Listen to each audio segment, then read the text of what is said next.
trouve que le street workout et notre pratique, c'est un moyen fabuleux de propager des émotions, de partager en fait ce qu'on a de plus profond au fond de nous.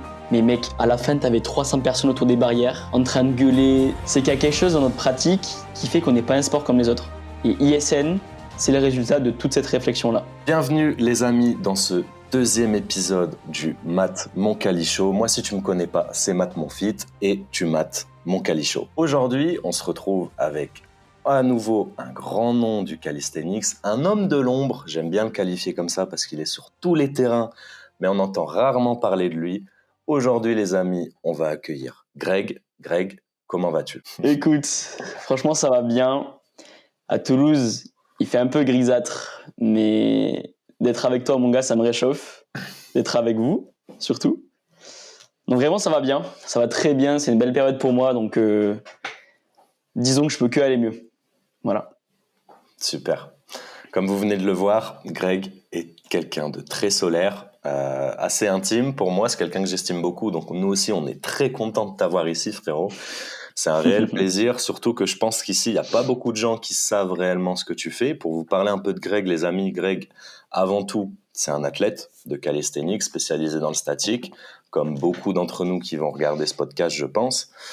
C'est quelqu'un qui est très impliqué et réellement engagé dans l'association Toolbars à Toulouse, car il vient de vous le dire, actuellement, il est sur Toulouse.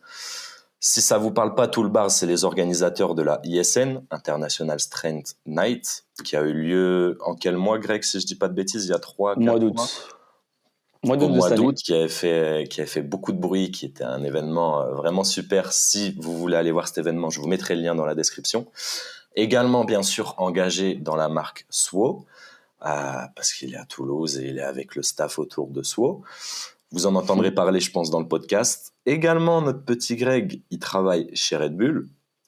Chose intéressante, car il a déjà essayé de lever des choses, etc. au sein de Red Bull.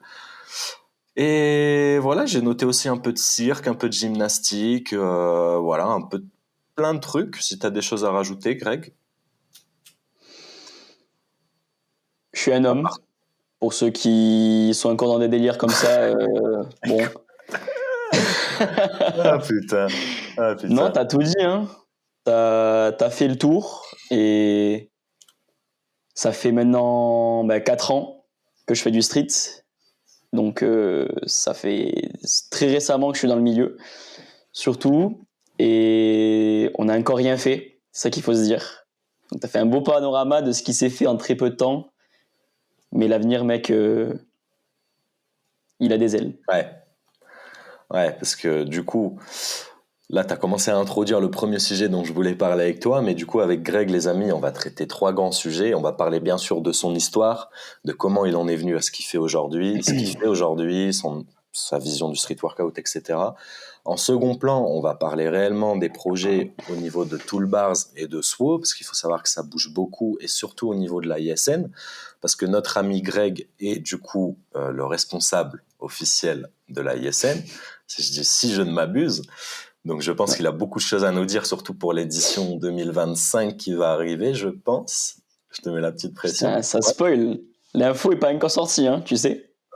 Ah merde. Non, mais on va en parler.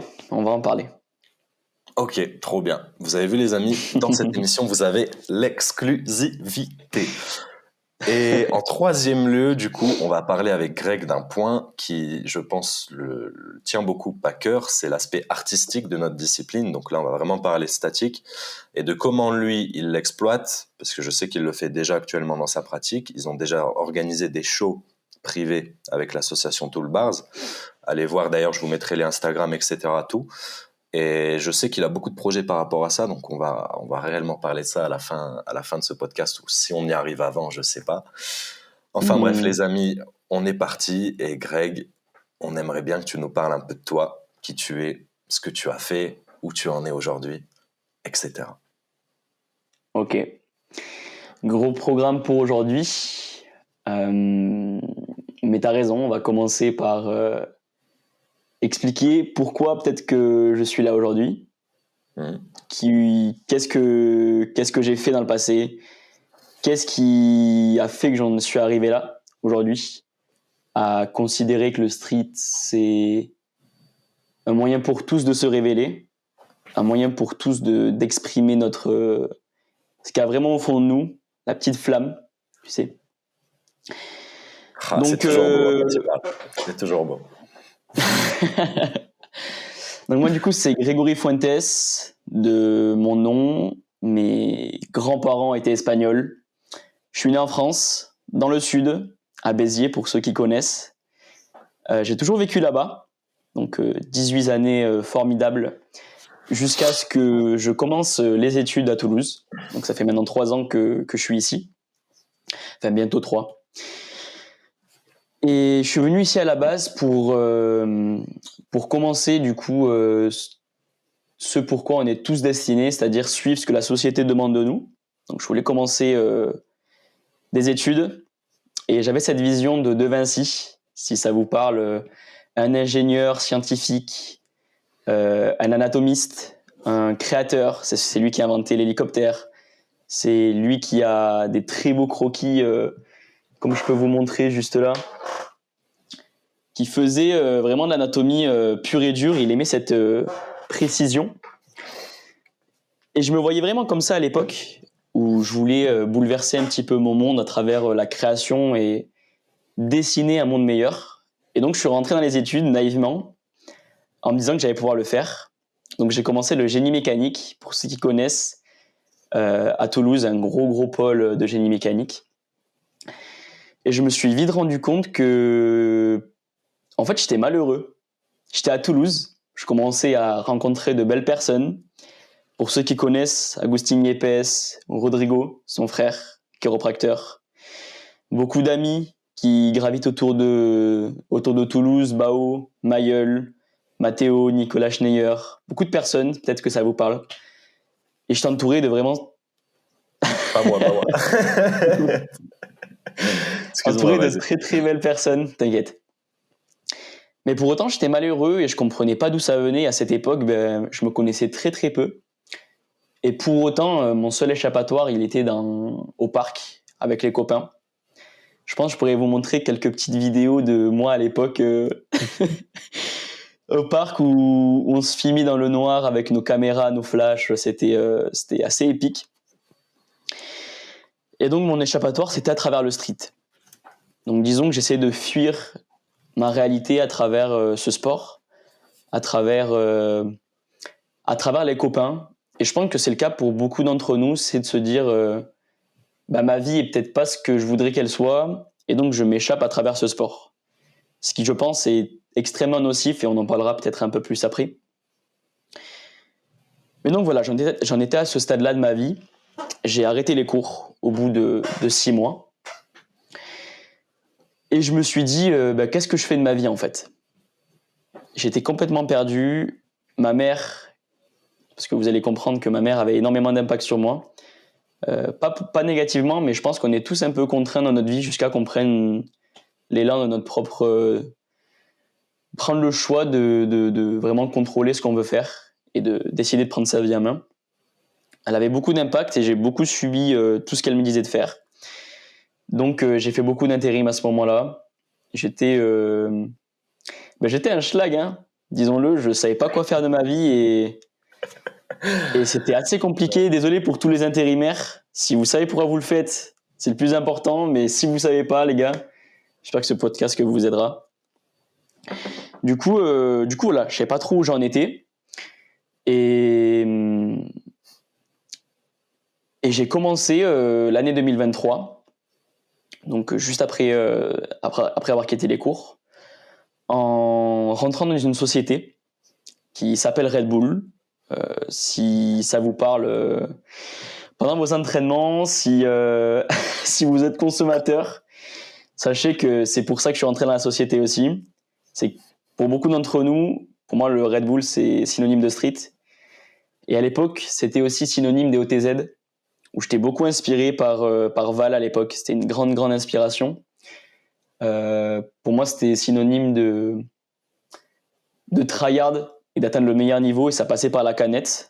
Et donc, je me suis dit, mais mec, genre, si je peux rentrer dans l'entreprise, en fait, c'est le prime de ma vie qui va s'ouvrir. Donc j'ai tout fait pour rentrer. J'ai été pris. Donc très rapidement, ma vie a commencé à se remoduler en me disant que j'avais accompli un objectif qui était grand pour moi à cette époque, qui était l'autonomie financière. Donc aux yeux de ma mère, je commençais un petit peu à m'autonomiser et à vraiment avoir la capacité de prendre les choix pour moi-même et de ne plus avoir de pression extérieure. Donc c'était une grande étape pour moi, cette époque, ce travail. Et rapidement, j'ai commencé à du coup m'investir beaucoup plus dans le street. Là, on est à peu près à mai 2023, où du coup, on commence à se rapprocher avec Agustin pour faire le premier projet. Je pense la pierre, la clé de voûte de où j'en suis aujourd'hui, qui est l'inauguration d'un parc à Toulouse. Et c'est là où avec Agustin, on commence à vraiment se rapprocher tous les deux, à vraiment commencer à créer une petite amitié qui nous mènera où on est aujourd'hui.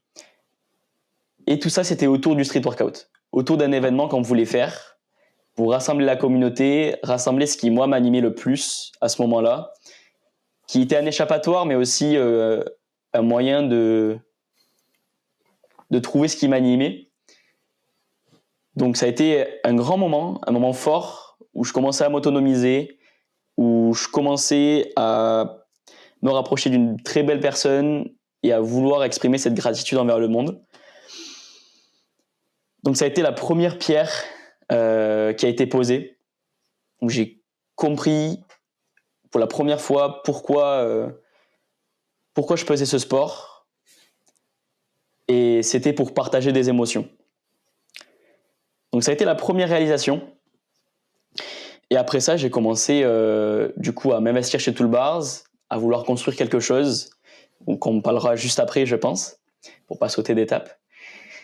Mais donc voilà, je suis passé de être perdu dans mon quotidien à subir la vie que je ne voulais pas avoir, à avoir des rêves, à avoir un entourage très très fort où j'en suis vraiment reconnaissant aujourd'hui. Mais du coup, un point un petit peu instable à aujourd'hui, comme tu l'as dit, du coup, Matt, merci de l'avoir précisé. Mais être impliqué chez Toolbars, chez SWO, être responsable du plus bel événement que j'ai vu jusqu'à présent, ISN, à vouloir inspirer les gens autour de moi, vouloir aspirer à l'action et moi-même me construire et être au prime de ma vie. Donc voilà, il y a pas mal de chemin et j'espère que ça vous plaira. En tout cas, de comprendre comment vous aussi, vous allez pouvoir construire le prime de votre vie et partir d'où vous êtes pour aller grappiller des beaux projets et rendre le monde meilleur. Waouh, quelle histoire.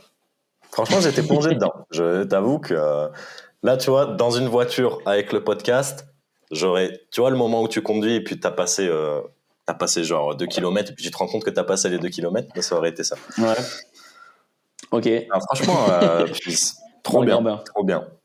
Et donc, aujourd'hui, du coup, là, t'es à Toulouse, impliqué chez Toolbars, impliqué chez SWO, responsable ISN. Moi, je voudrais que tu nous parles un peu de comment, du coup, Toolbars a vu le jour. Donc là, on a compris, ça passe un peu par de l'amitié, etc., ce projet-là. Mais comment, du coup, tous ces projets-là ont pris forme, l'histoire de Toolbars, l'histoire aussi de ISN, ce que c'est aujourd'hui ISN, comme ça, tu le rappelles aux gens. Et voilà, si tu peux nous parler un peu plus de tout ça, ce serait cool. Ouais. Déjà, pour ceux qui ne savent pas ce que c'est Toolbars, qu'est-ce que vous faites, les gars? Allez vous abonner. J'espère que tu mettras le petit lien en description là. Ouais, bien sûr. Tout sera dans la. Voilà. Bon là, du coup, franchement, je crois que je vais avoir trop de trucs à mettre dans la description, mais je vais tout mettre dans la description. Non, mais ouais, c'est clair. Toolbars. Qu'est-ce que Toolbars déjà, tu vois? Parce que là, on en parle. Voilà.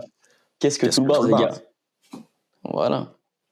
Toolbars, donc de son nom, Toulouse Bars. D'ailleurs, tous ceux qui disent Toulouse Bars, Tools Bar, les gars, faut arrêter de faire ça en fait.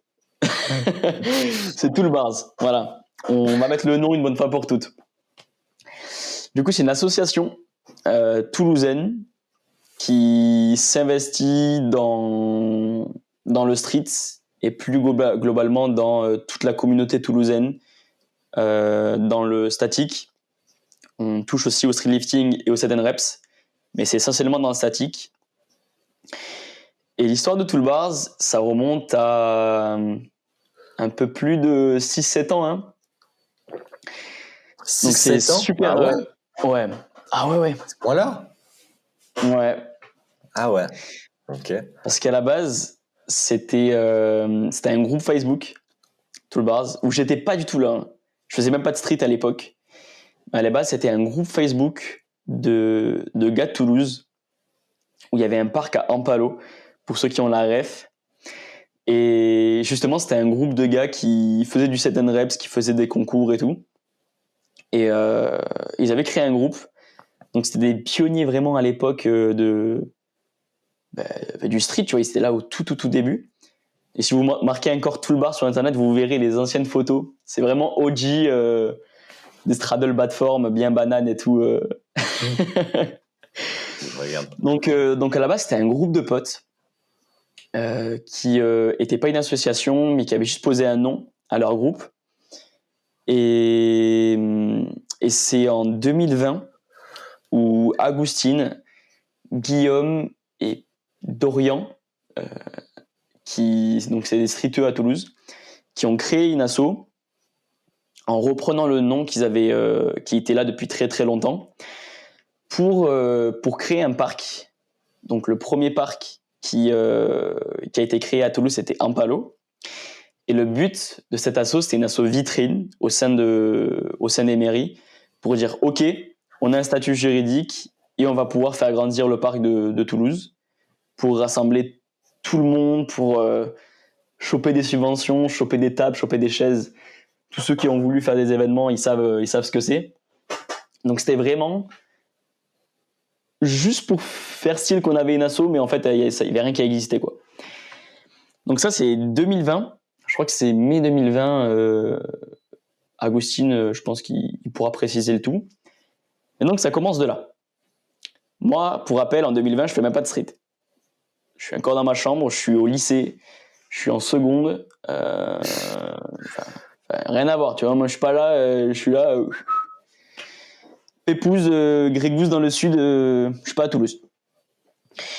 Donc voilà, ça commence avec 3 belles personnes qui décident d'agrandir un parc. Et c'est là où j'interviens du coup, en mai 2023, où je commence à côtoyer un peu toute cette team-là, tout ce projet, et j'entends parler qu'il y a un parc qui va s'agrandir et tout, et on va devoir faire une inauguration de ce parc. Et pour rappel, je suis perdu à cette époque, et je me dis, mais trop stylé, vas-y, on va faire un event. Et moi, ça m'a toujours plu, parce qu'à l'époque, quand j'avais commencé le street, je voulais aussi créer un parc dans ma ville, un tout petit village, et j'avais contacté les mairies, j'avais fait un dossier genre 25 pages, et j'étais trop chaud pour faire ce genre de truc. Mais à l'époque, ils disaient que si on créait un parc, ça allait ramener genre tous les cassos du quartier, et donc ça n'a pas été fait. J'étais bien triste. Mais à ce moment-là, je me suis dit, putain, c'est l'occasion, les gars, je vais refaire ce que j'ai pas fait à l'époque, et je vais leur amener l'amende à l'ancienne mairie, tu vois. Donc, je suis arrivé sur place, j'ai dit, bon les gars, j'avais tout organisé il y a 4 ans, là j'ai envie de faire ça. Agustine, il était là, il m'a fait, mais mec, en vrai, ouais, vas-y si tu veux.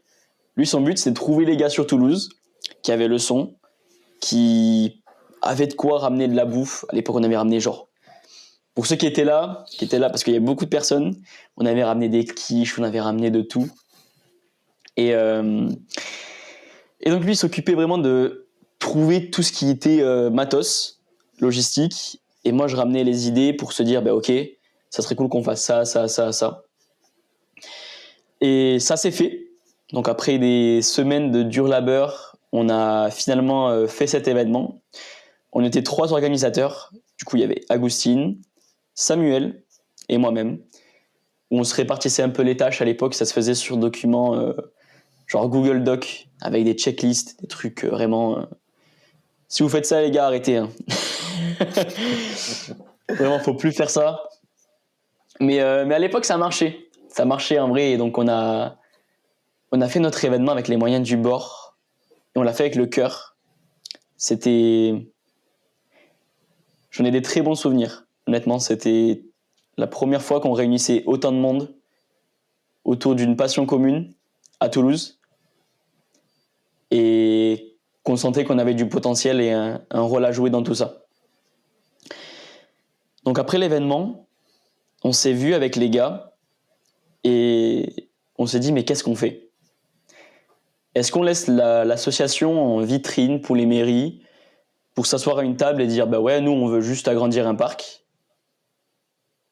Ou alors on se pose et on se dit putain mais les gars, en fait il y a quelque chose à faire qui n'a jamais été fait jusqu'à présent. Et venez, genre on fait un truc. On essaye à notre échelle, petit à petit, on fait un premier pas, puis deux, et on essaie de se projeter un petit peu plus que de faire des rassos et d'agrandir des parcs. Donc on s'est réunis chez moi à l'époque. J'avais un appart, j'étais en colocation avec Nicolas Schneier. Très belle année d'ailleurs, genre peut-être la meilleure de ma vie. Et on se réunit et sur papier, je crois que j'ai peut-être le carnet, pas très loin. Non, putain, il est pas là. Il doit être dans mes cartons. Mais on prend un document et on commence à gratter. On commence à se dire, mais ok, on a une association, où on veut l'amener. Là, si on fermait les yeux et qu'on a fait l'exercice Imagine, que j'ai appelé Imagine, donc je vous le conseille de le faire si vous voulez vous projeter vers l'avenir. Vous fermez les yeux pendant 30 secondes et vous essayez d'imaginer où est-ce que vous pourrez être d'ici 1 an, d'ici 2 ans, 5 ans si vous êtes chaud. Et vous laissez votre esprit s'envoler vers vraiment où est-ce qu'il a envie d'aller. Ne vous forcez pas, juste imaginez. Et donc on a fait cet exo. On a perdu Mathéo là. Ouais, je l'ai fait, c'était cool. C'était cool. En vrai, c'est un exo qu'il faut faire quand on le sent, que vous soyez là dans votre voiture, que vous soyez sous la douche, que vous soyez Non, dans la voiture. assis. Non, en vrai. Je suis être responsable de d'accident là. Non, faites pas ça sur la route. Non, en vrai, c'est un exercice que je fais souvent parce que c'est votre âme qui vous parle, les gars, et genre juste écoutez et écrivez ce que vous vous dites à vous-même. Et donc, c'est ce qu'on a fait avec les gars à cette époque. Et bizarrement, on s'est projeté vers la forme, enfin vers une forme qui ressemblait pas du tout à ce qu'on a aujourd'hui. Rien à voir. À l'époque, on imaginait une asso qui essayait d'agrandir les parcs de Toulouse, avant tout. Donc, on se voyait à l'époque vraiment mettre notre nom sur chacun des parcs. Genre nos petits logos de l'époque, on le voyait mettre sur des petits panneaux, tu sais, à l'entrée des parcs. On se voyait créer référencer le maximum de gens à Toulouse. Rien à voir à ce qu'on a aujourd'hui. Et donc, une fois qu'on a eu cette vision-là, on s'est posé, on s'est dit, ok, ça serait quoi les étapes pour essayer de mettre ça en place ? On s'est dit qu'à l'époque, ce qui serait le plus pertinent, ça serait du coup de passer par les parcs, comme je vous l'ai dit. Donc on a noté le premier objectif, développer les infrastructures à Toulouse.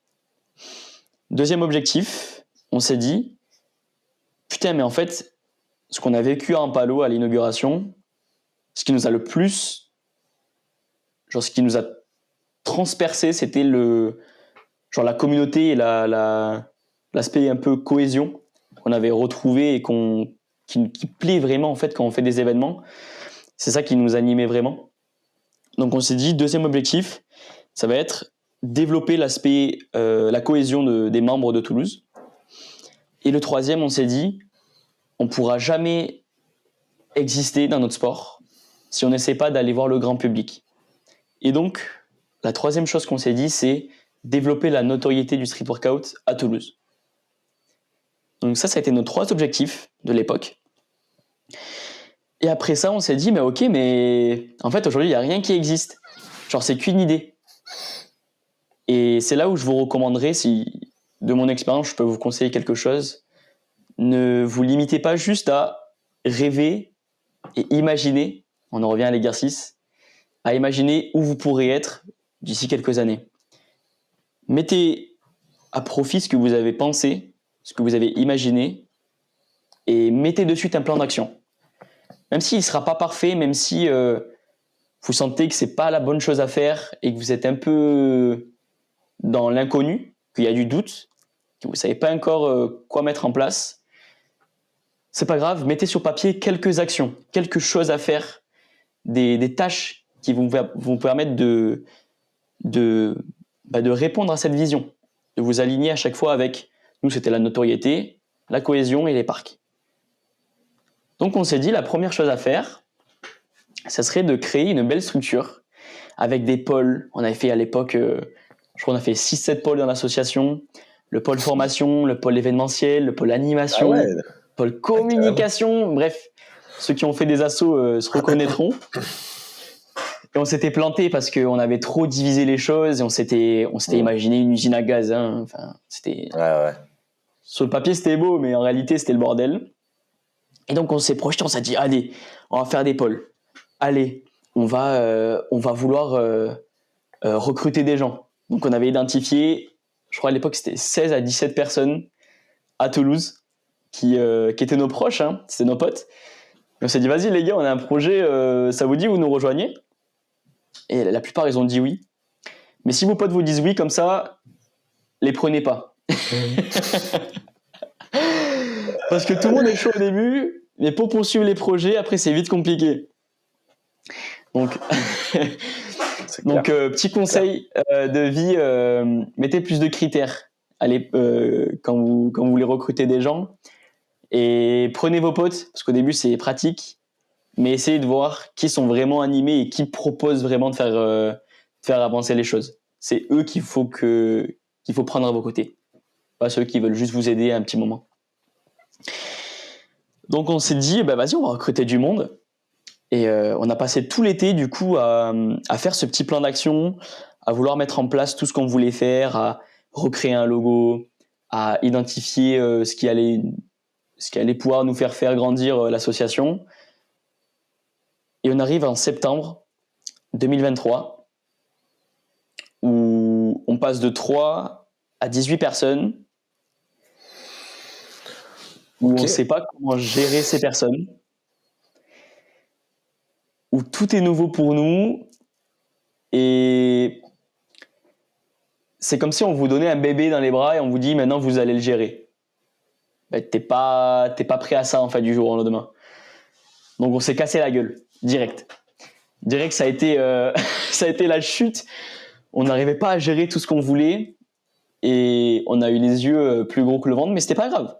C'était de se projeter, de se dire que on commençait quelque part et même si on était vraiment perdu à l'époque et que c'était la galère de gérer le tout, on a essayé. On s'est plongé, on s'est dit à goût, on va essayer de gérer tout ça. Avec tout le monde, on va essayer de se projeter et d'aller étape par étape faire les choses. Donc c'était une assez belle période, mine de rien. Beaucoup d'apprentissage. Et l'événement qui a lancé tous ces projets, pour ceux qui étaient là, parce qu'on a ramené beaucoup de personnes de partout en France et d'Espagne, c'était ce qu'on a rappelé le rassemblement de rentrée. Il y avait, à l'époque, on avait ramené les NS, donc il y avait Daylong et Ilyes, il y avait God of Static, il y avait Vincent, il y avait des gars d'Espagne, les BBS, pas mal de BBS, il y avait Marcos, ça dit quelque chose? Yes. BBS, c'est pour ceux qui ne voient pas. T'as coupé. Répète à voir. Ah, je disais BBS, c'est Breaking Bars, c'est ça? Ouais, c'est ça. Breaking Bars en Espagne, si vous ne visualisez pas. Donc ouais, des amis de Agustin, Rodrigo, en fait, c'était vraiment nos proches à l'époque. Donc on voulait juste ramener nos copains et faire un gros truc, s'éclater. Et ça a toujours été dans notre démarche, c'est on est entre potes, un peu à la One Piece, tu vois. T'as un groupe de potes et vous allez organiser des choses, vous allez vous battre, vous allez vivre des réussites comme des échecs. Et tout ça, c'est en équipe, tu vois. Donc on voulait ramener tous nos copains. Et on a fait un gros truc. Sous un pont, à l'époque, parce qu'on se disait, putain, c'est l'hiver, s'il pleut, on est dans la merde. Très mauvaise idée, parce qu'on est arrivé le matin, on était tout heureux et tout, on avait tout organisé, une estrade, le matériel et tout. On arrive sur place, il y a des SDF en train de dormir sur l'estrade. Mais non. Ah putain, je me rappelle de cet event en plus. C'était c'est le truc sous le pont là, avec la scénette, ok, je vois. Et ouais, mec, et ouais. Il y avait des SDF. Ah putain, Joe. Ah, mec. Et du coup, vous avez dû Belle les bouger. surprise, hein. Ben, gentiment, on s'est dit, les gars, on va ramener des troubadours dans 3-4 heures. On va mettre du son un peu fort, donc si vous pouvez bouger. Ah putain. En vrai, c'était délicat, hein. C'était délicat, mais bon, délicat. ils ont bougé leur chien, leur petit Genre truc. 8-6. Ouais, mec. Les Rennais, là. Il n'y a pas que chez vous qu'il y a des 8-6, hein. Même à Toulouse. On se fait avoir par vos propres bails, là. Donc on a fait cet événement. On s'est rendu compte, encore une fois, qu'on avait un potentiel de fou. Qu'avec peu de moyens et peu d'organisation, on a fait vivre des choses qu'on n'avait jamais fait vivre encore jusqu'à présent. Et on s'est dit, mais putain, genre, on est sur la bonne voie, tu vois. Et donc, pour ceux qui se rappellent, et pour ceux qui ne le savent pas, après cet événement, on a lancé l'une des choses qui, aujourd'hui, a fait notre succès chez Toolbars, c'est The Roof. Ouais, The Roof, faut qu'on en parle de The Roof. Ça te dit quelque chose ? Ouais. Alors, si je ne m'abuse, The Roof, c'est là où vous avez vos créneaux avec l'association et où vous entretenez du coup, là vous avez fait une dinguerie quoi. Tu peux nous en dire, tu nous diras mieux, hein. Tu nous le diras mieux. Je sais pas pourquoi j'essaye de dire alors que le mec qui l'a fait est là, tu vois. Mais vas-y frérot. Non, en vrai, c'est trop intéressant de voir comment les gens perçoivent les choses aussi de l'extérieur, comment tu le perçois de l'extérieur. Parce que Pour moi c'est ça. Pour moi c'est la référence. Pour moi c'est le seul truc que je connais. À l'intérieur duquel il y a des réels cours de statique, de trucs, de machin, tu vois. Parce que j'ai même vu que vous avez fait des créneaux féminins avec une coach intervenante, etc. Enfin, ça a l'air incroyable. En tout cas, moi, il est bien renseigné. Je suis un peu sur Insta ce qui se passe. C'est cool, mec. Mais faut que je passe, faut que je passe. Vas-y, dis-nous The Roof. Du coup, c'est tout à fait ça. The Roof, on s'est dit, mais il faut qu'on propose une salle, en fait. On veut développer la communauté de Toulouse, mais l'hiver, il approche. Et en fait, si on s'entraîne tous dans nos chambres, ça sert à rien. Je suis persuadé que les gens commencent à construire des choses quand ils se réunissent. Rome, c'est pas construit en visioconférence. Rome, c'est pas construit en taguant son pote dans sa story en disant mec, regarde la perf. Rome, il s'est construit en ayant à l'époque, souvenez-vous, c'est Romulus et je crois que c'est Romulus, les deux frères qui se sont battus pour le pouvoir. Faut que tu ailles voir Gladiator 2, ils sont dedans. Ouais, mec. Je l'ai pas vu encore. T'as été le voir ou pas, toi ? Ouais, un peu déçu, mais vas-y, on s'évade. Mais je crois que c'est Rémus, Romulus et Rémus. Genre, est-ce que c'est testo ou pas ? Moi, faut que j'apprenne ça. Hein. Franchement, moi j'ai trouvé que c'était un 2 pour faire un 2. T'as pas la profondeur du 1, t'as pas non plus le contexte historique. Franchement, moi j'étais un peu déçu, je t'avoue. Mais bon, Moi, je dis toujours chista. Ça veut dire ça va en mode. Ça se regarde, Chista. tu vois. Après, ouais, chista. C'est en italien, c'est en Chista. mode chista. Genre ça passe, tu vois. Genre, Putain, ouais. c'est comme basta. Basta, c'est stop. Ah, ok, putain. Le mec va m'apprendre à parler italien. Là, je suis à mon prime. Dès que je viendrai chez toi, je ferai des petits stages d'italien. Là.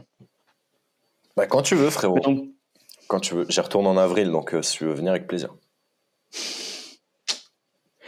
putain, mec, on va faire des échanges entre Toulouse et l'Italie. Il faut Mais que bon, je passe à Toulouse. Ouais, vas-y. pour revenir, pour revenir au pouvoir, à Romulus et Remus, ils se sont réunis, ils se sont dit, mais les gars, on va construire Rome, on va construire une cité et on va réunir les gens autour de nous, autour d'une cause. Et eux, leur cause, c'était de faire grandir leur empire. Donc nous, on s'est dit, mais on va faire pareil. On va construire une petite salle où les gens vont pouvoir se réunir, où les Toulousains vont pouvoir se réunir pour pratiquer et enfin créer quelque chose, créer des entraînements, partager notre savoir, essayer de concrétiser les choses et de passer au réel. Et on a tout foiré au début. Pour tout te dire, du coup, The Roof, c'est une salle qu'on loue à une salle d'escalade qui s'appelle The Roof. Okay. Et le format qu'on voulait mettre en place à l'origine, c'était des séances payantes. Donc faire payer l'entrée. On le faisait, je crois, à l'époque, je crois que c'était 3-4 euros la séance. Et on voulait vendre des abonnements un peu comme des salles de sport. Ben voilà, on avait juste tout faux. Parce que les streeteux, ce qu'ils veulent encore, c'est pratiquer, c'est être libre et pas avoir de contraintes d'argent, de mouvement. Ils veulent pouvoir s'exprimer dans le maximum possible. Et l'argent, c'est toujours une barrière à l'entrée. Donc on s'est retrouvé début avec, sans mentir, 4-5 personnes à chaque séance, dont les coachs. Parce qu'on avait mis en place des systèmes de coach où on aide un peu tout le monde à faire leur perf, à les aiguiller dans leurs entraînements, sans prétendre être des gars top monde, mais au moins essayer d'aider et de partager notre connaissance. Et c'était vraiment un fail. Voilà. Un fail complet, ouais. Ouais. De par cette barrière de l'argent, tu penses ou... J'ai jamais su Parce que pourquoi là, il y avait aussi peu de succès avec la salle. Mais je pense que c'était que les gens n'étaient pas prêts à ce qu'on leur proposait et la façon dont on leur proposait. Peut-être aussi, ouais. Clairement. Je pense aussi qu'il y a ça, ouais. Parce que du coup, là, aujourd'hui, du coup, ça tourne. Ça a l'air de tourner. Mais aujourd'hui, on remplit toutes les salles, toutes les places en moins d'un jour. 35 personnes. Vous avez plusieurs salles ? Ça, c'est... Ah merde ! Ah, il a merdé ! Ah, mec ! Ah, il a merdé ! Ah, il a merdé ! Ok, ça, vas-y, c'est passe, une surprise t'inquiète, pour passe. nos Toulousains pour l'avenir, donc je vais pas tout spoil. Mais l'objectif, c'est de proposer le maximum de places aux gens qui nous font confiance, donc à nos adhérents. Donc à terme, on va ouvrir d'autres salles. Mais bon, j'en dis pas plus. C'est dans les plans. Tu te laisses pas, copain. Donc, honneur. Honneur. Aïe, aïe, aïe, il a dit. Ah, c'est lourd, ça. J'en dis pas plus. Je me tais. Ouais, vas-y. Moi, je l'ai à la Au fin début, pour c'est lui la galère. parler. Mon salaud. Donc, au début, on n'arrivait vraiment pas à faire remplir la salle et on a failli fermer. On s'est dit, mais en fait, Ah ouais. Ouais. Parce que là, vous On payez s'est un dit loyer ? Ouais. On est locataire de la salle et tous les mois, on a des Combien ? charges. C'est à peu près 300 balles, le mois. Ok. Ça va encore, putain. Toutes les charges comprises et tout. Ouais. Putain, c'est beau. C'est beau, mais c'est risqué. Ouais. C'est risqué. Ouais. Et ce qu'on avait peur, c'était de se faire dépasser par tout ça. Et on était des gars qui voulaient juste rendre les choses un peu plus belles et revivre les sensations des premiers événements. Mais si ça impliquait de devoir mettre son propre argent et de devoir limite partir en justice parce que tu n'arrivais pas à payer le loyer, c'était... Ouais. Enfin, ça décourageait vite fait, tu vois. Et on a pris une grande décision qui peut paraître contradictoire, mais qui a ouvert des univers parallèles chez Toolbars. On s'est dit, on va ouvrir tous nos créneaux gratuitement et ne plus jamais les faire payer. Ok. On a un problème de trésorerie, on n'a pas de quoi payer le loyer, mais on se dit, les gars, on va faire du all-in et on va ouvrir les places à tout le monde. Et encore aujourd'hui? Encore aujourd'hui. Ok. Donc ça a été une grande décision de se dire, on va rendre accessible une salle avec tous les équipements possibles et inimaginables à tout le monde. Et bizarrement, je pense que je pourrais vous mettre des petits screens, tu me demanderas Matt si tu as envie de les intégrer.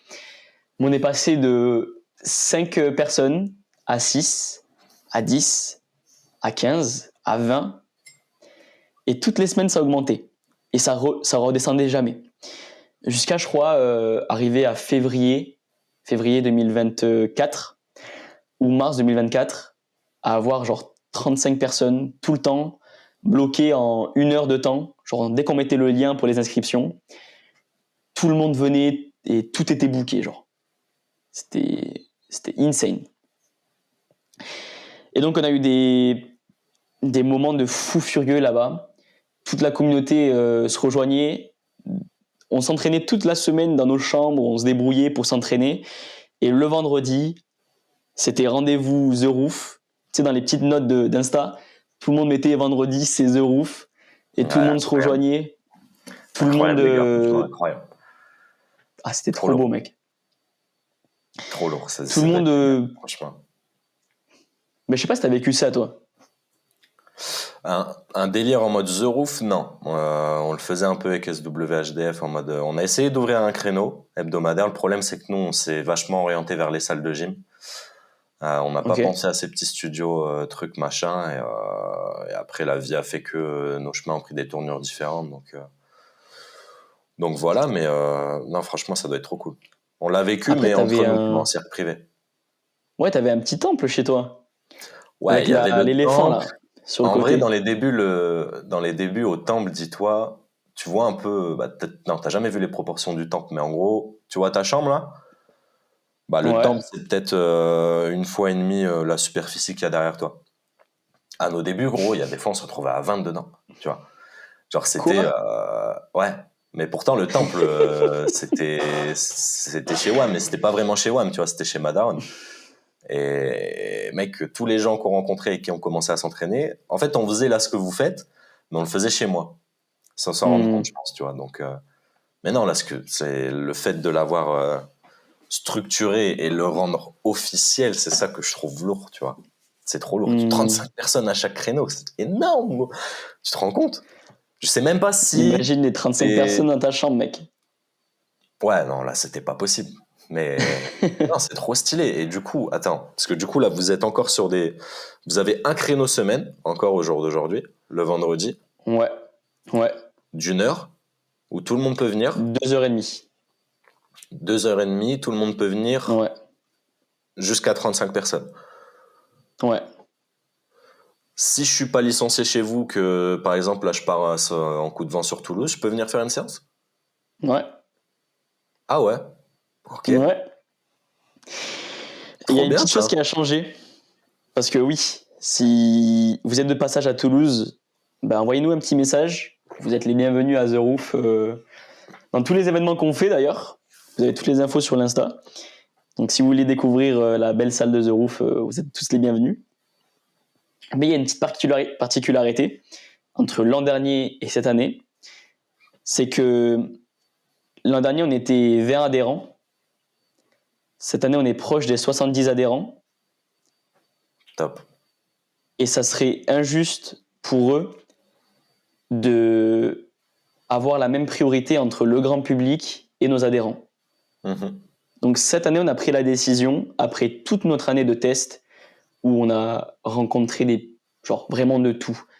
On a la parité entre meufs et mecs, elle est, c'est abusé, il y a autant de meufs que de mecs. Donc partager toute la pratique avec le groupe, c'est abusé. Elles sont trop complémentaires. Tu leur dis, fais un V-sit. Et si c'est une meuf assez sportive, qu'elle sait déjà ce qu'elle fait, elle t'espante. Tout ce qui est balancing, elles sont trop fortes.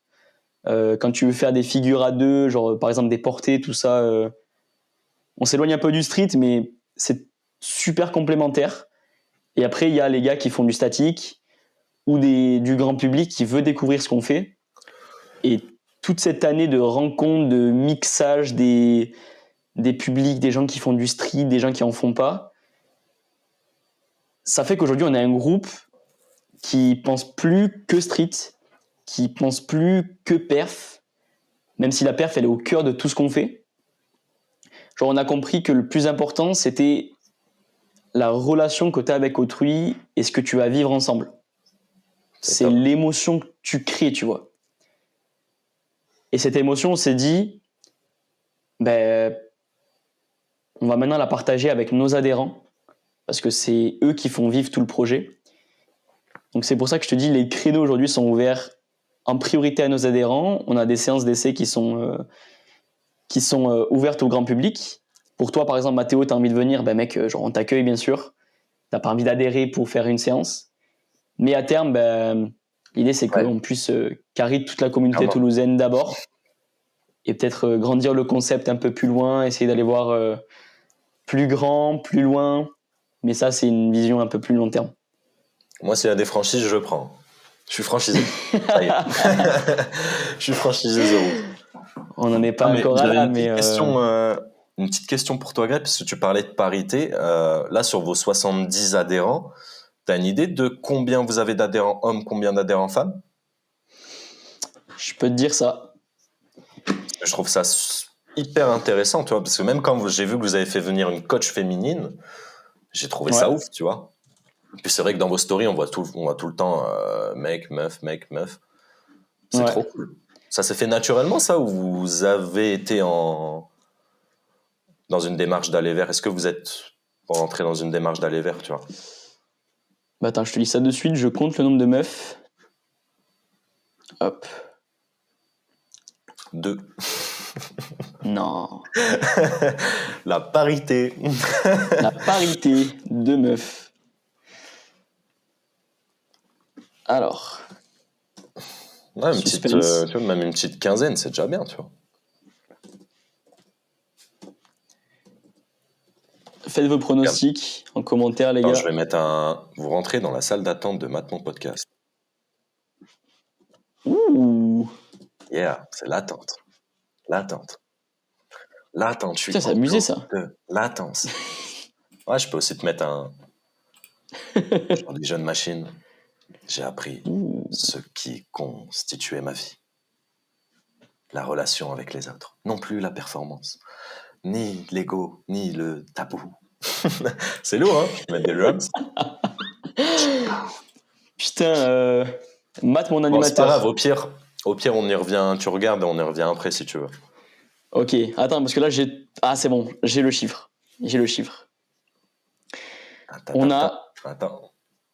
Sur 70 adhérents, on a 16 meufs qui ont adhéré à l'association. Je le prépare depuis tout à l'heure. C'est propre. Sur 70 adhérents, 16 meufs, c'est propre. Ça fait quoi? Un petit 20-25%, un truc comme ça? 16 de 70, ouais, c'est ça.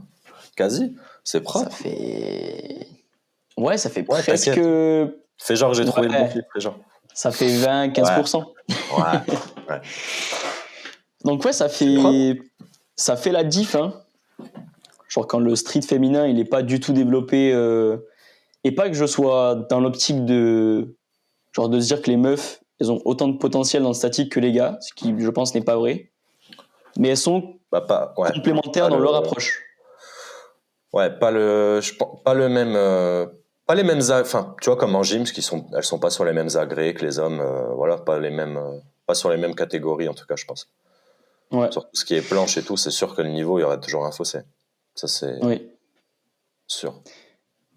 Mais tu vois, la parité qu'on peut avoir et la grâce que les meufs, elles peuvent avoir dans leur figure, et les mecs, l'aspect un peu plus brut, l'aspect ouvrir des portes en statique, et elle, apporter de la grâce et apporter de la beauté dans notre sport. C'est une belle harmonie. Mec, d'être entouré de meufs comme ça, c'est trop complémentaire. Donc ouais, on essaie de faire grandir les choses. Et ça passe par le côté féminin, le côté artistique, qu'on va pouvoir parler aussi juste après, qui commence à se développer côté Toolbars. Là, il a envie de parler de ça. Il a envie de parler du côté artistique. On le sent. Non, mais c'est vrai que même à ce niveau-là, tu vois, je trouve ça grave intéressant ce que tu dis là par rapport à l'harmonie qu'elles viennent faire, apporter un certain équilibre. Quand ils pensent dans notre sport, parce que les gens, peut-être qu'il y a des gens ici qui pratiquent pas, mais 16 femmes sur 70 dans une association de street workout comme eux font, c'est tout simplement insane. Dites-vous qu'en compétition internationale, les gens galèrent à avoir 8 participantes. Quand on parle de compétition internationale, on parle de participantes au niveau monde, c'est galère. Eux, ils en ont 16 dans leur petite salle, mais dans leur salle à Toulouse, juste sur Toulouse, ils en ont déjà 16. C'est tout simplement énorme et je trouve ça super intéressant parce que c'est vrai que quand ils pensent, on manque énormément de femmes et j'ai l'impression que l'air de rien, dans les projets et tout ce qui est entrepris, bah, ça se ressent, tu vois. Tu vois ce que je veux dire ? Genre, je pense clairement que je pense que ça doit vous apporter un certain équilibre, même au niveau, comme tu le disais, artistique. Et c'est une autre vision, l'air de rien, qui peut peut-être enrichir la chose. Tu vois ce que je veux dire ? Mais nous, mecs, sans ayant développé le côté féminin, on n'en serait pas où on en est aujourd'hui. Ouais. Ok, c'est super intéressant. Super intéressant. J'allais dire prochain podcast, mais parlons-en, mais super intéressant. C'est clair. Moi, je crois à la complémentarité des énergies masculines et féminines, où nous, les hommes, on a ce côté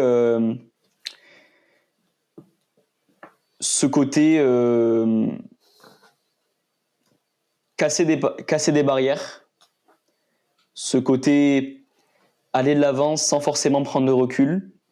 Ce côté, c'est parfois ce côté un peu bête, tu vois. Ouais, vagabond, explorateur, tu vois. Exact. Une énergie, tu sais, comme tu le dis, d'explorateur, d'aventurier. Et parfois, tu as besoin de faire étape chez des personnes qui t'invitent. Les voyageurs ont toujours été accueillis à travers le monde. Et je pense que ce réconfort qu'on obtient dans nos voyages, quand les gens nous invitent, quand les gens nous apportent un foyer, quand les gens nous apportent un moment de repos et de prendre du recul sur ce qu'on fait, pour moi, ça, c'est l'énergie féminine. C'est clair. Il y a une phrase qui image ce que tu dis. Tu dois la connaître. Mais c'est la citation de... je sais plus qui, par contre, mais qui dit « L'homme est un vagabond, qui vagabonde seul. Et la femme, quand il trouve une femme, il se met à construire un mur pour se couvrir du vent, il se met à construire un toit pour se couvrir de la pluie, et à la fin, il se met à couver l'œuf. » Tu vois ce que je veux dire ? Et soit il repart, soit il reste là. Et je pense que ça image assez bien ce que tu dis. Si je dis pas de conneries, c'est Jacques Brel qui fait cette citation, mais je veux pas m'avancer trop. Il est bon, le Brel. Je suis complètement d'accord. Ouais, il est très bon. C'est une Brel, mais il est bon. C'était une Brel, mais il est bon. Donc, tu vois, sans elle, on n'aurait pas pu se prendre du recul et, par exemple, aborder l'aspect cohésion, qui est aussi important, tu vois. Tout ce qui est en dehors du street, c'est autant important que le street, la pratique. Et sans elle, on n'aurait pas pu comprendre ça. on n'aurait pas pu se poser et prendre du recul sur putain, mais en fait, peut-être qu'on est juste des gros kicks torse nu qui faisons des perfs dans une grande salle. Et si on veut rendre les choses un peu plus présentables, faut prendre leur avis en compte, tu vois. Et t'as envie d'impressionner, tu vois. Quand t'es un streeteux, forcément, t'as envie de te la péter et de montrer à tout le monde ce que tu sais faire. Mais quand c'est des gens qui te ressemblent pas et que tu connais pas, t'as toujours cette prise de recul et en te disant comment je vais pouvoir faire des choses qui soient plus présentables. Et c'est les meufs dans l'association qui nous ont permis de comprendre ça. Donc voilà, super important, ce côté féminin. C'est clair.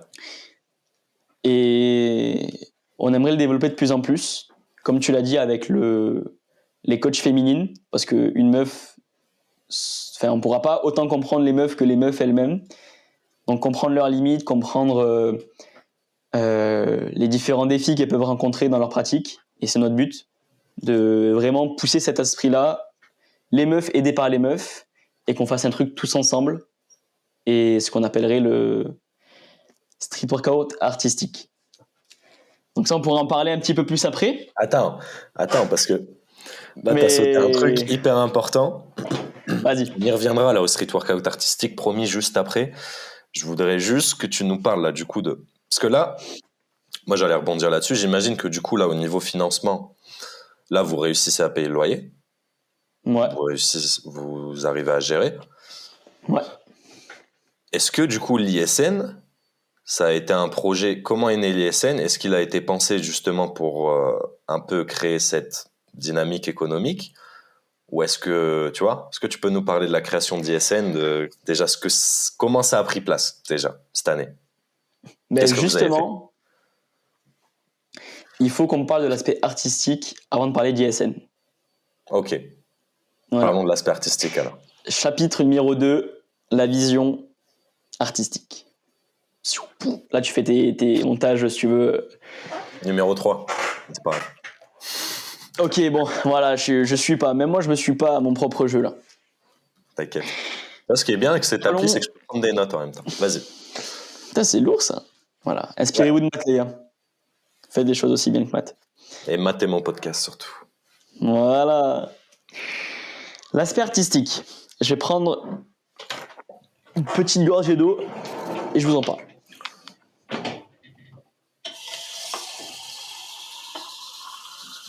Ah putain, le son. Partie préférée.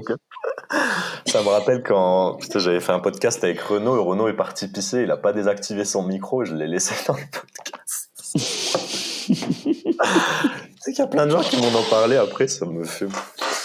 Non, moi je le couperai, moi. Renaud, excuse-moi, mais... Voilà, je t'aime beaucoup, mais moi je le ferai pas, tu vois. Il était pas gros bisous, Renaud. Gros bisous à Renaud. L'aspect artistique. Il faut savoir que dans mon parcours, je vous ai parlé de être perdu, de avancer sans savoir où j'allais. Et j'aimerais que vous preniez ça comme... Non. Je rigole, allez. Allez, dernière. J'aimerais que vous preniez ça comme point de départ pour le raisonnement que je vais vous parler juste après.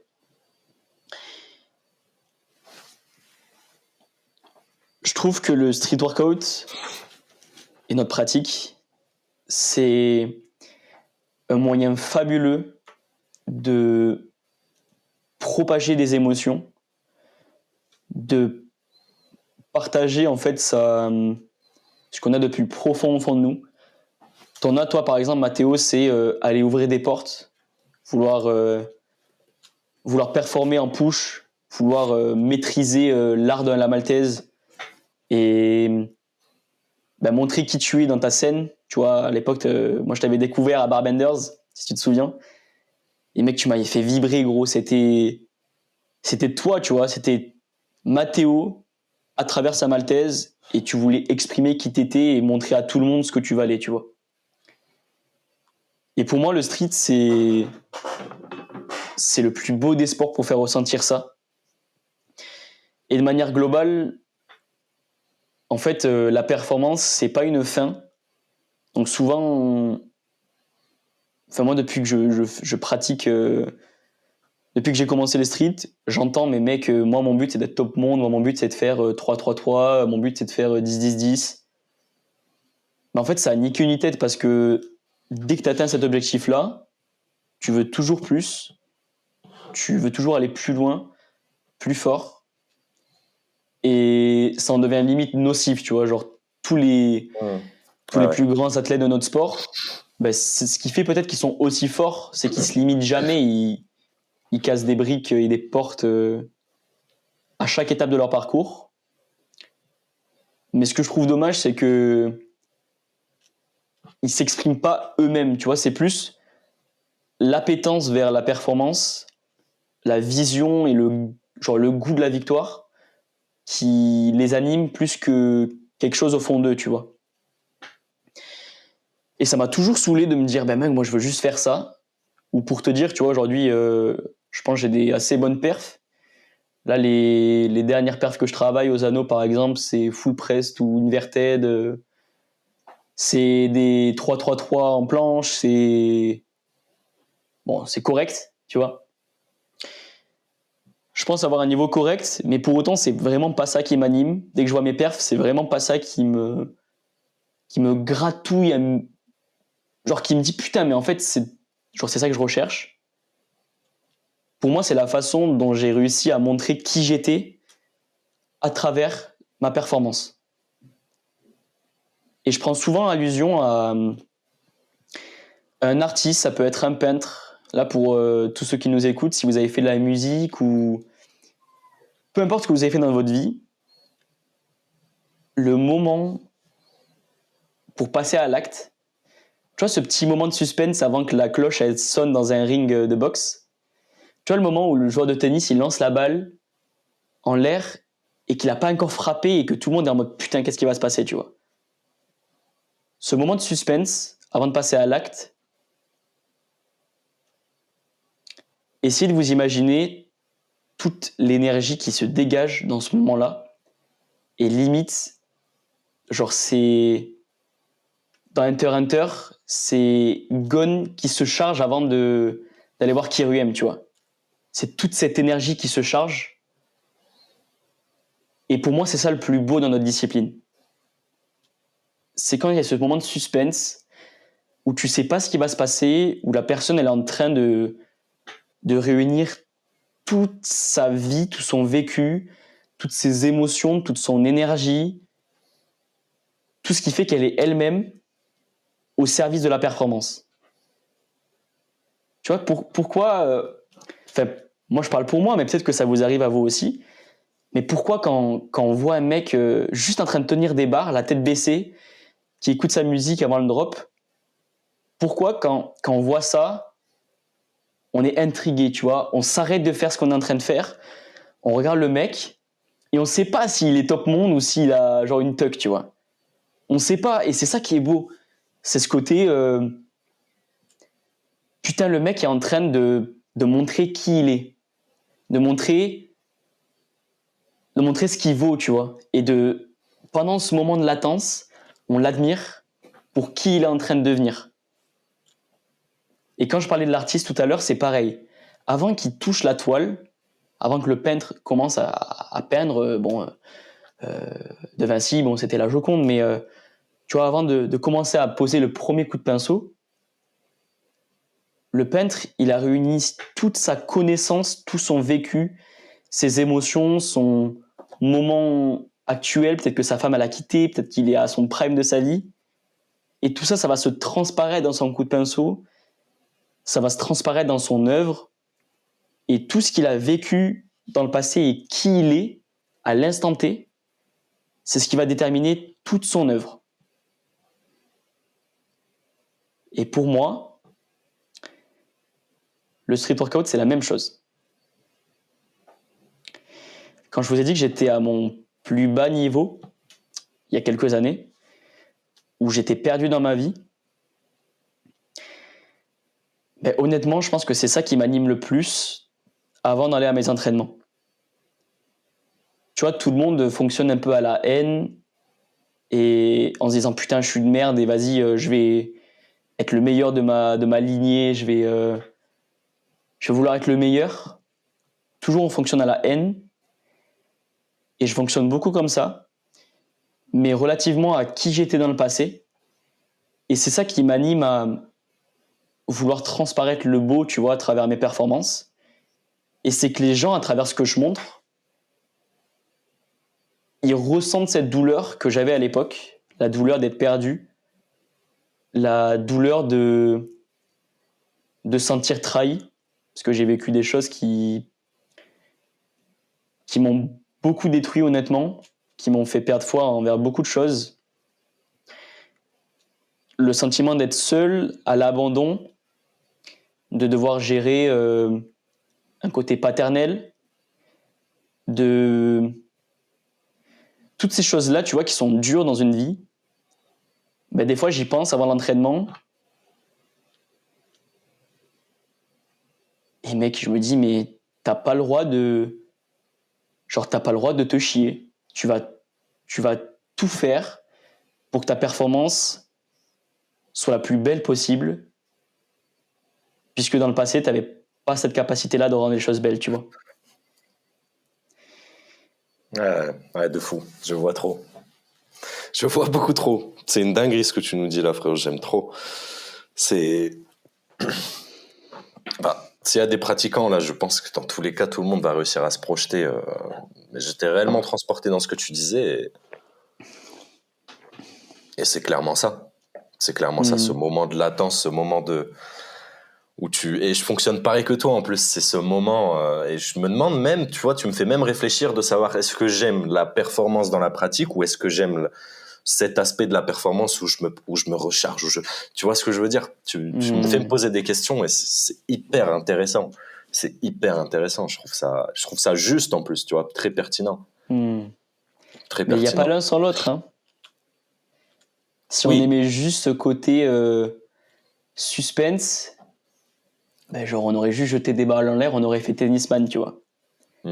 C'est qu'il y a quelque chose dans notre pratique qui fait qu'on n'est pas un sport comme les autres.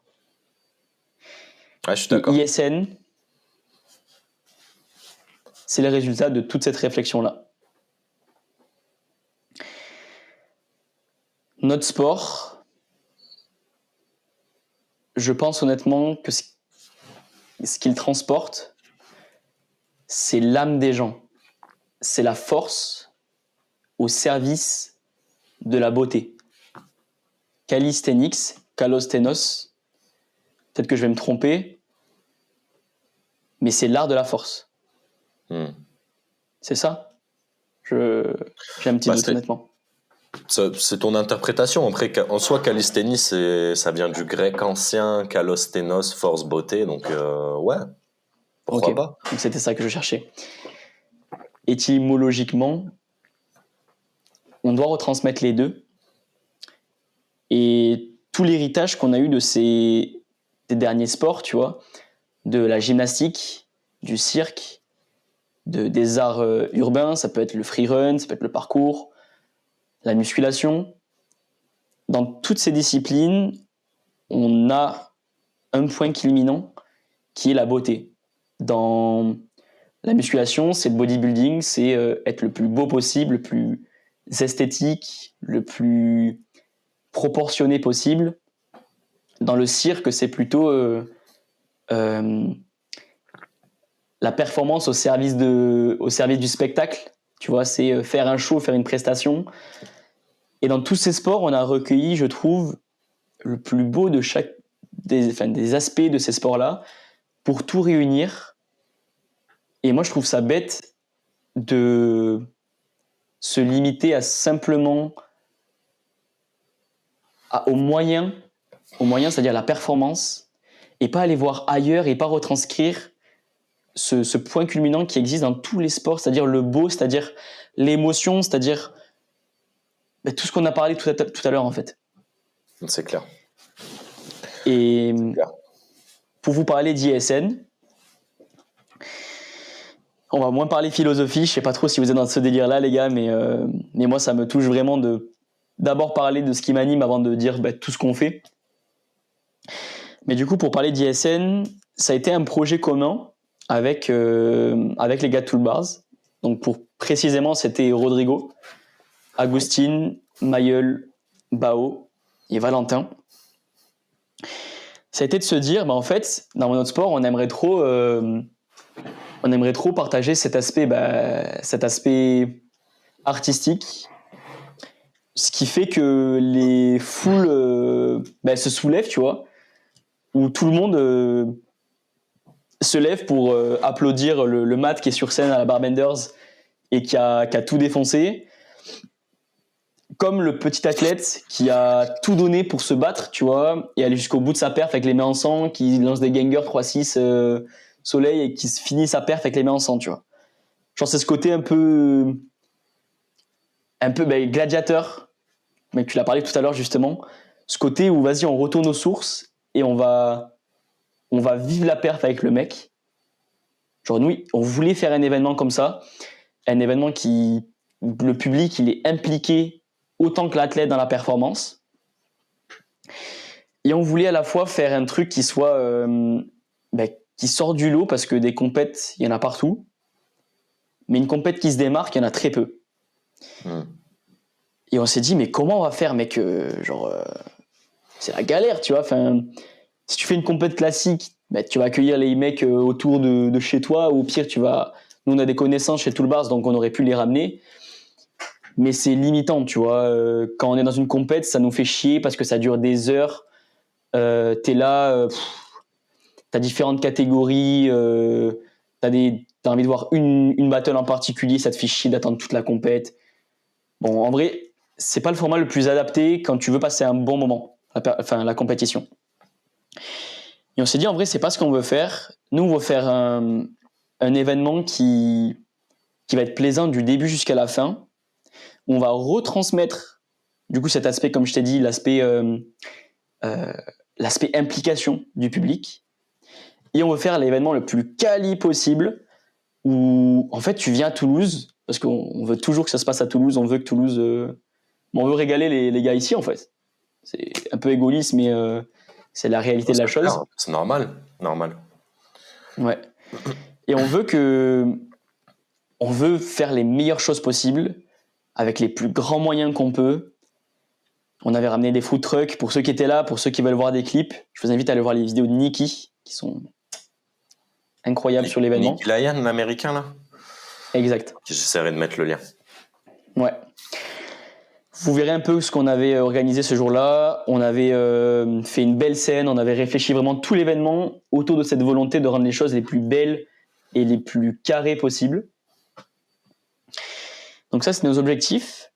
Et on s'est dit, mais comment on va faire pour créer cet événement-là ? À la base, ISN, ça n'existait pas. Je crois qu'on avait appelé ça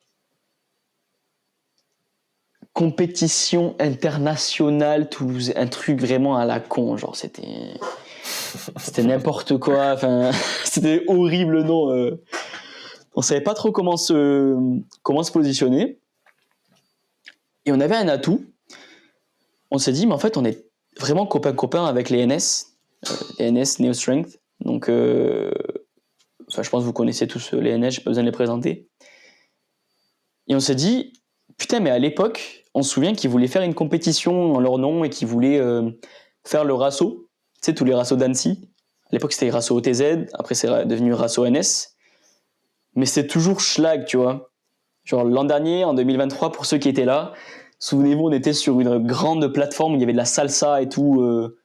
Après, on était dans de l'herbe. C'était les NS, tu vois. Ils assument le truc, hein. Ils sont conscients que c'était pas le meilleur événement du monde, mais ils essaient de faire les choses à leur échelle. Et on s'est dit, mais mec, on veut faire l'événement quasiment à la même période que eux. On se souvient qu'ils avaient pour projet de créer un événement en leur nom, une compétition.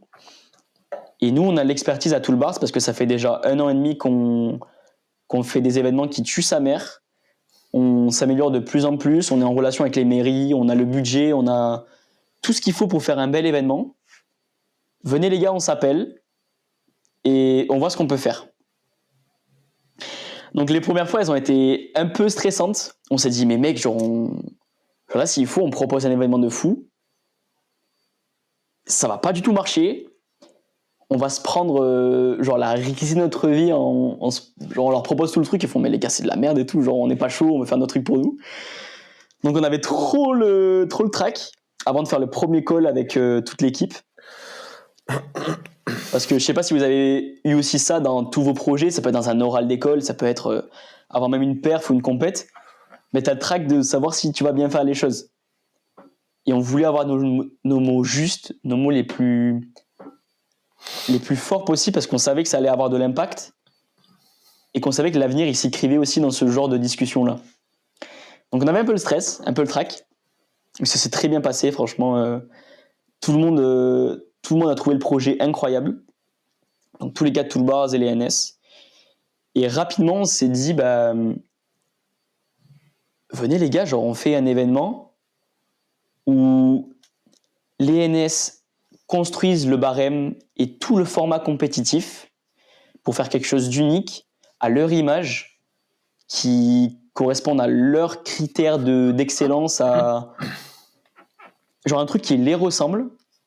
Et nous, on l'organise à Toulouse pour faire le truc le plus quali possible. Et donc, on a commencé à organiser ISN 3 mois et demi à l'avance. Ok. Je veux que vous preniez juste ce que je viens de vous dire en tête. C'est pas énorme. C'est ridicule.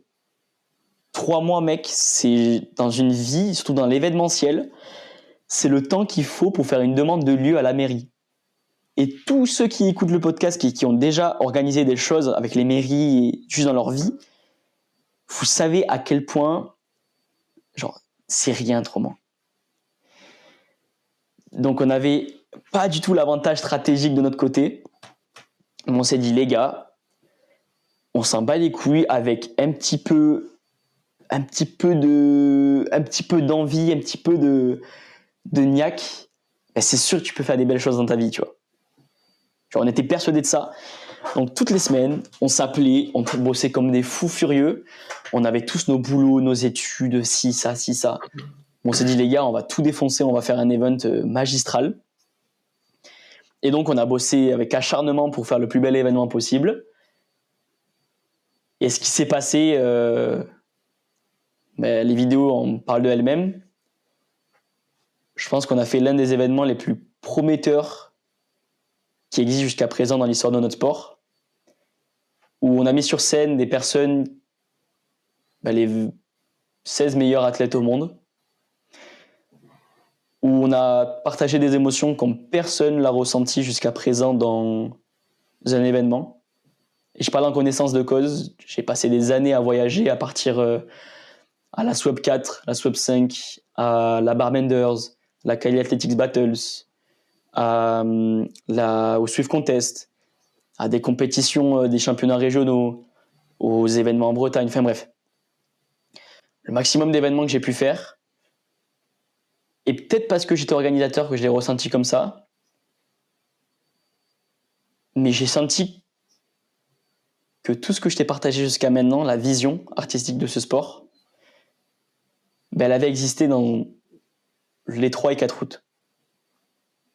Ouais.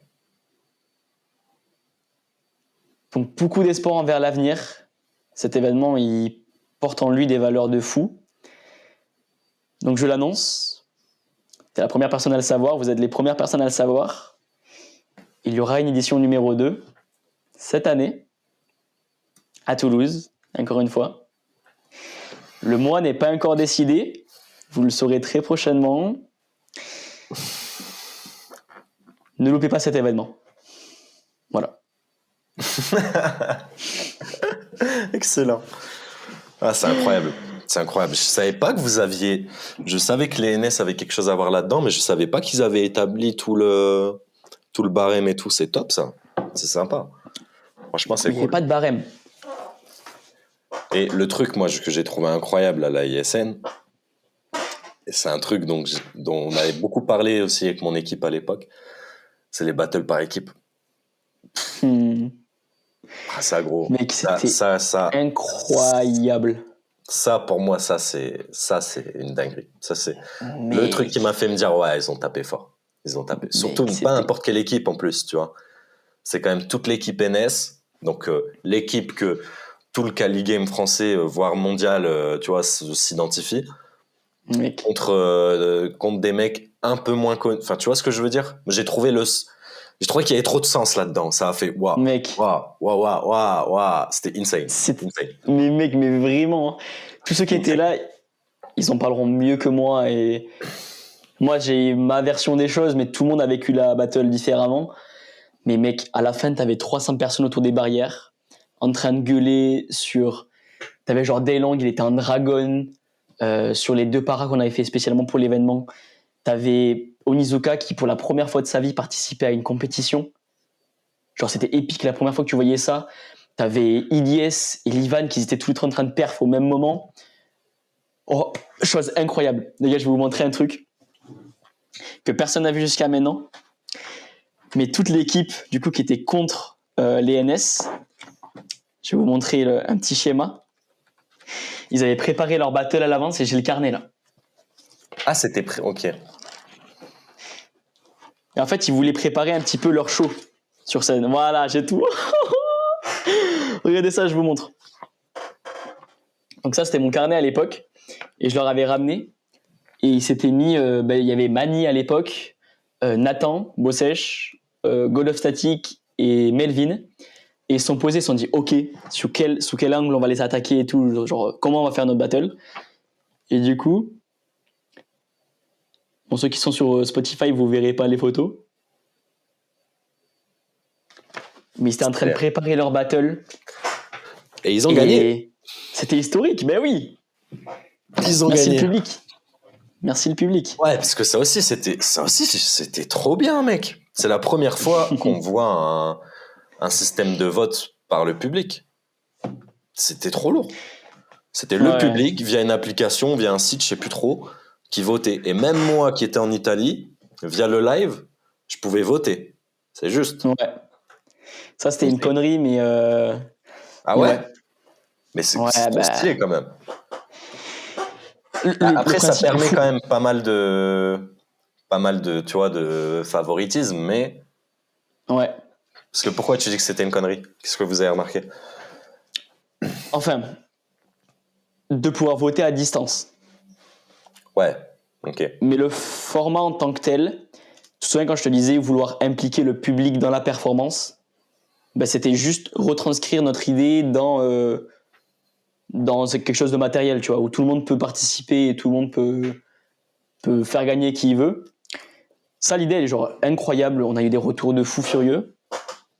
Et tous les votes étaient vraiment... Je pense que tout était juste et objectif. Si t'avais mis un jury devant la battle, honnêtement, il y aurait eu les mêmes votes.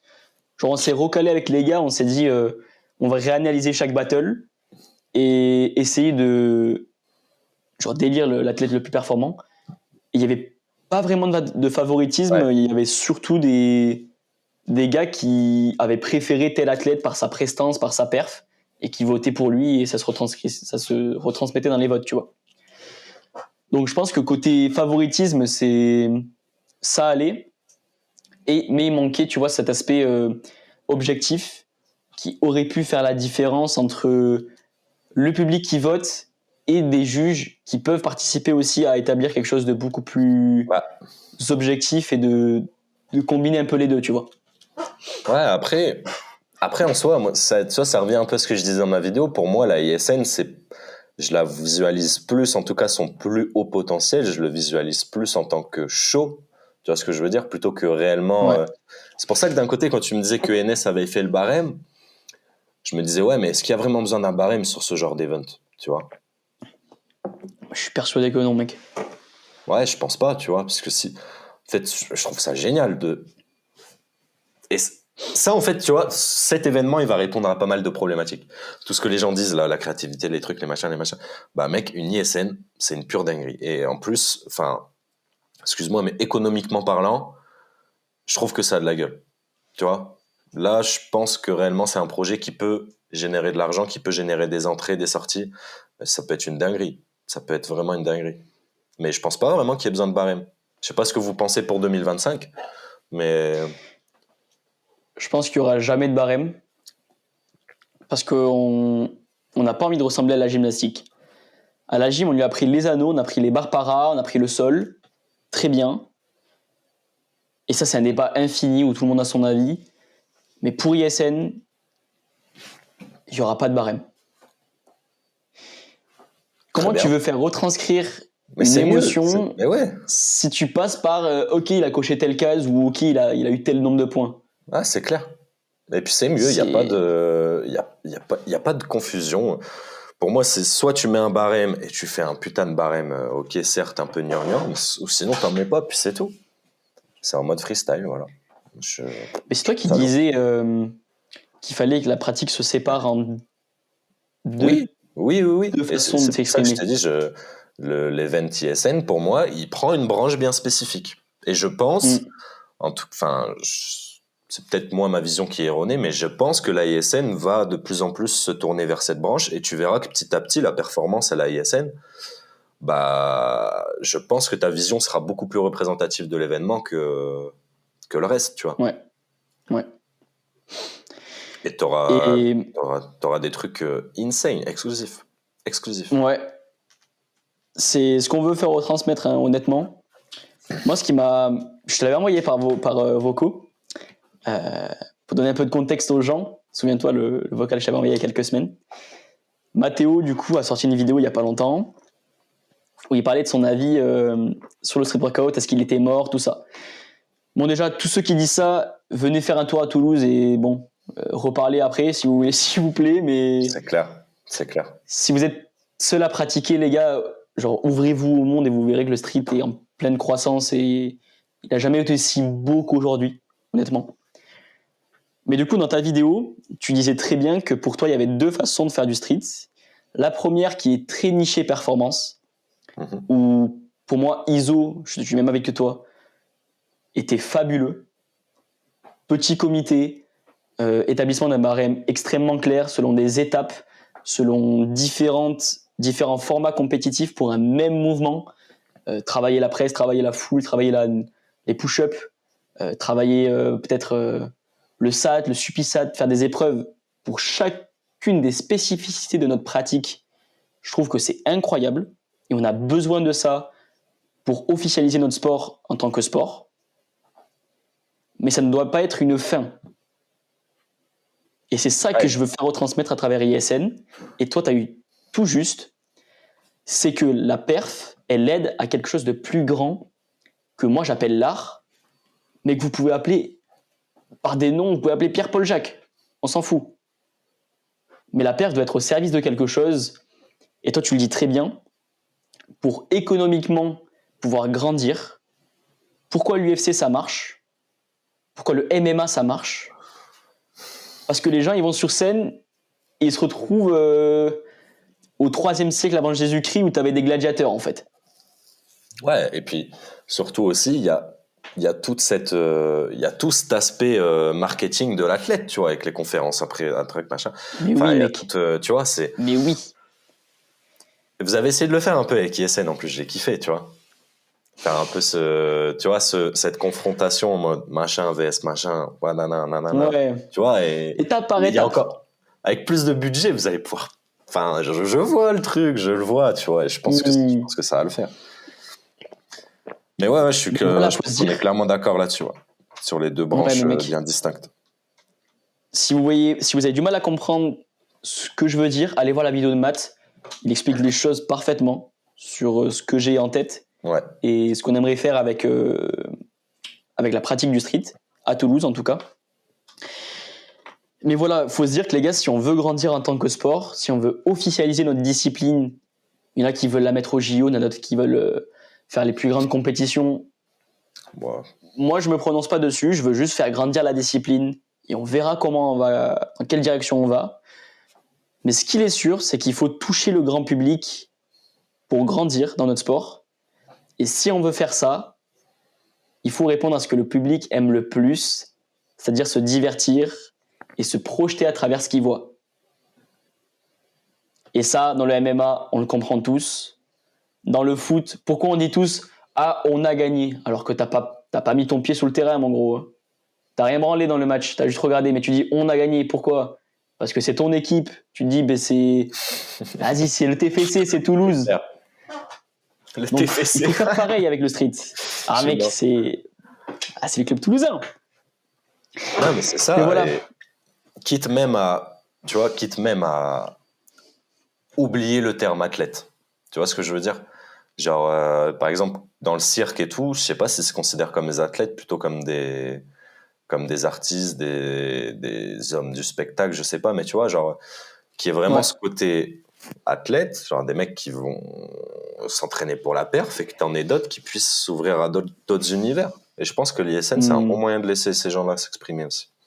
Cette année, vous l'avez fait en mode ramener les meilleurs athlètes du monde. Mais je pense que ça peut évoluer aussi. Enfin bref, je vais pas t'embrouiller l'esprit, je vais pas te polluer avec mes idées alors que j'ai rien foutu pour ce truc. Tu dois. Non, pas à ce niveau-là, tu vois, parce que là, en plus, vous pensez à l'event. Mais on en reparlera. De toute façon, cette année, l'année dernière, j'ai pas pu venir. Je t'avoue, c'était un peu complicados. J'espère que cette année, je pourrai venir. Tu me diras le mois, parce que je compte bien bouger aussi cette année, donc faudrait que tu me dises. Ton invitation est toujours valide, mon gars, tu le sais. Ouais, avec plaisir. Mais toi, tu dis tu vas pas m'embrouiller l'esprit, mais moi, je veux que tu m'embrouilles l'esprit, justement. Ouais. Tu vois, tu as un truc intéressant que je retiens, c'est dans le cirque, on n'appelle pas ça des athlètes, mais des artistes ou des circassiens, ou ils font pas juste de la perf. Ouais, tu vois, en fait, dans leur esprit, les mecs s'entraînent pas pour la perf. Il y a pas cette notion de... Comment dire ? Enfin, si, ils s'entraînent pour la perf, mais pas pour la perf comparative à l'autre. Tu vois un peu ce que je veux dire ? Genre pour leur performance et le show qu'ils vont présenter eux. Tu vois ce que je veux dire ? Exact. Et je pense que là, il y a un réel truc à jouer. Ouais. Parce que d'un côté, ça pourrait élargir la gamme des pratiquants, ça pourrait élargir du coup la vision qu'on a de nos compétitions, de nos prestations, etc. Parce que ça pourrait faire un grand public. Enfin, tu vois un peu tu vois ce qu'ils font tu vois les compétitions de cheerleading aux États-Unis ou pas ?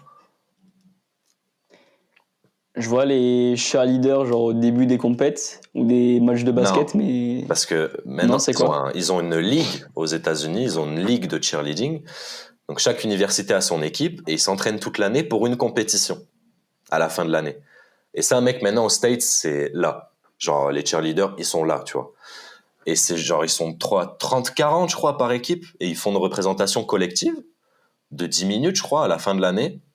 Peut-être c'est 30 minutes, je sais pas. Mais ils s'entraînent toute l'année pour cette représentation-là. Tu vois ce que je veux dire ? Et je trouverais ça lourd. Bah, du coup, c'est quand je te parlais en privé du pôle artistique et tout. Genre vraiment un pôle artistique qu'on développerait, qui toute l'année s'entraînerait, qu'on pourrait rémunérer au début via les cachetons d'intermittents du spectacle, si tu vois. Parce que ce serait galère forcément au début, il n'y a pas de thunes, ce serait des passionnés. Qui s'entraîneraient dans un but bien précis, tu vois. Pour un show ou pour... Et ça, il y a plein de mecs qui le font. Tu as des mecs qui managent ça, qui sont spécialisés là-dedans, avec le breakdance, etc. Et dans ce qu'on fait, ça a trop d'avenir. Pour moi, je pense que tu me comprends là-dessus. Mais oui, mec. Est-ce qu'on parle du projet Toolbars artistique ? Ouais, carrément. Allez, projet Toolbars artistique. On en parle ? Ouais. Ok. Ouais. Chapitre 4. Pôle artistique, Toolbars. Attends. C'est... Voilà. C'est exactement ça, mon Matt. Vraiment le côté spectacle, show et prestation à l'extérieur. Genre dans notre sport, on le fait pas assez, mais mec, il y a un avenir de fou furieux. On a eu un événement. Là, je vous invite à aller voir sur notre compte Insta de Toolbars. Il y a 2-3 semaines, on a été invité sur un festival. Ça s'appelle le Mariage des artistes. Et en fait, c'est un événement qui se passe dans un château. Et il y a différents artisans, artistes qui viennent. Et l'idée, c'est de réunir tout le monde pour que tout le monde se rencontre et qu'on puisse partager un petit peu chacun de nous, ce que tout le monde fait en fait. Et on a été appelés. pour faire une prestation en début d'événement, genre prestation d'ouverture, où on nous a dit 1 semaine à l'avance, les gars, vous allez créer une chorégraphie pour lancer l'événement. Donc, 1 semaine, là, on aime trop les délais courts chez Toolbars. 3 mois pour ISN, 1 semaine pour la chorégraphie, laisse tomber. Ouais. Et ça a été fait avec Charlie Abtouche. Donc pour ceux qui connaissent, c'est un grand Toulouse. Il est très peu connu du milieu du street. Ok. En tout cas, statique. Mais c'est un gars qui est très connu sur Toulouse et qui s'investit beaucoup qui s'investit à fond dans le street depuis des années maintenant. C'est genre un giga pilier du street. Et on s'est posé pour créer cette chorégraphie où lui, il avait déjà fait des prestations à l'époque avec la Fédération française d'haltérophilie, où il était missionné pour faire des prestations à l'extérieur de présentation du street, dans les prisons, dans plein de lieux différents. Ouais. C'est lourd. Et donc, lui, il a pas mal de recul sur ce qu'on peut faire.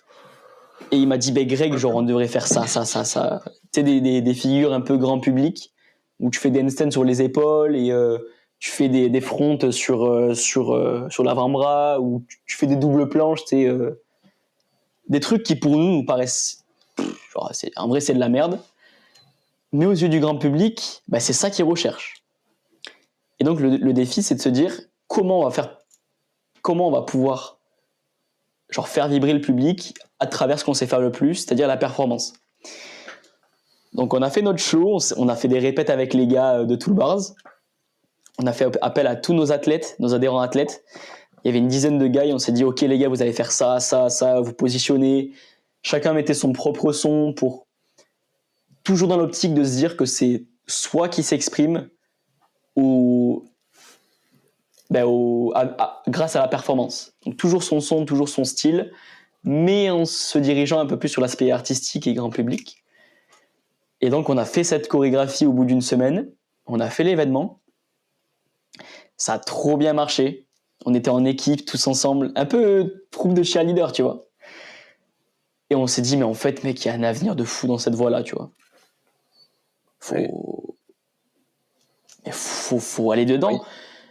C'est pas en lien avec la performance, c'est pas en lien avec ISO, c'est pas en lien avec tout l'aspect niche qu'on pratique depuis des années, mais c'est là où on va pouvoir faire grandir notre sport et qui aura de l'impact sur la performance. Et mec, le pôle artistique, il est arrivé. Excellent. Vous l'avez créé là, du coup? C'est pas encore mis sur pied parce qu'on aimerait faire les choses bien, avec des salles, avec des créneaux d'entraînement pour faire des répètes, etc. Mais l'idée, ça rejoint ce que tu as dit tout à l'heure avec les cheerleaders, c'est de créer une équipe qui soit là pour la prestation et la performance artistique et qui nous permette de décrocher des contrats sur pas mal d'aspects différents, notamment genre des spectacles en début de basket, des festivals, des prestations en entreprise, tout ça. Tu me crois si je te dis que si vous réussissez à le faire, je vais habiter à Toulouse? La vie de ma mère.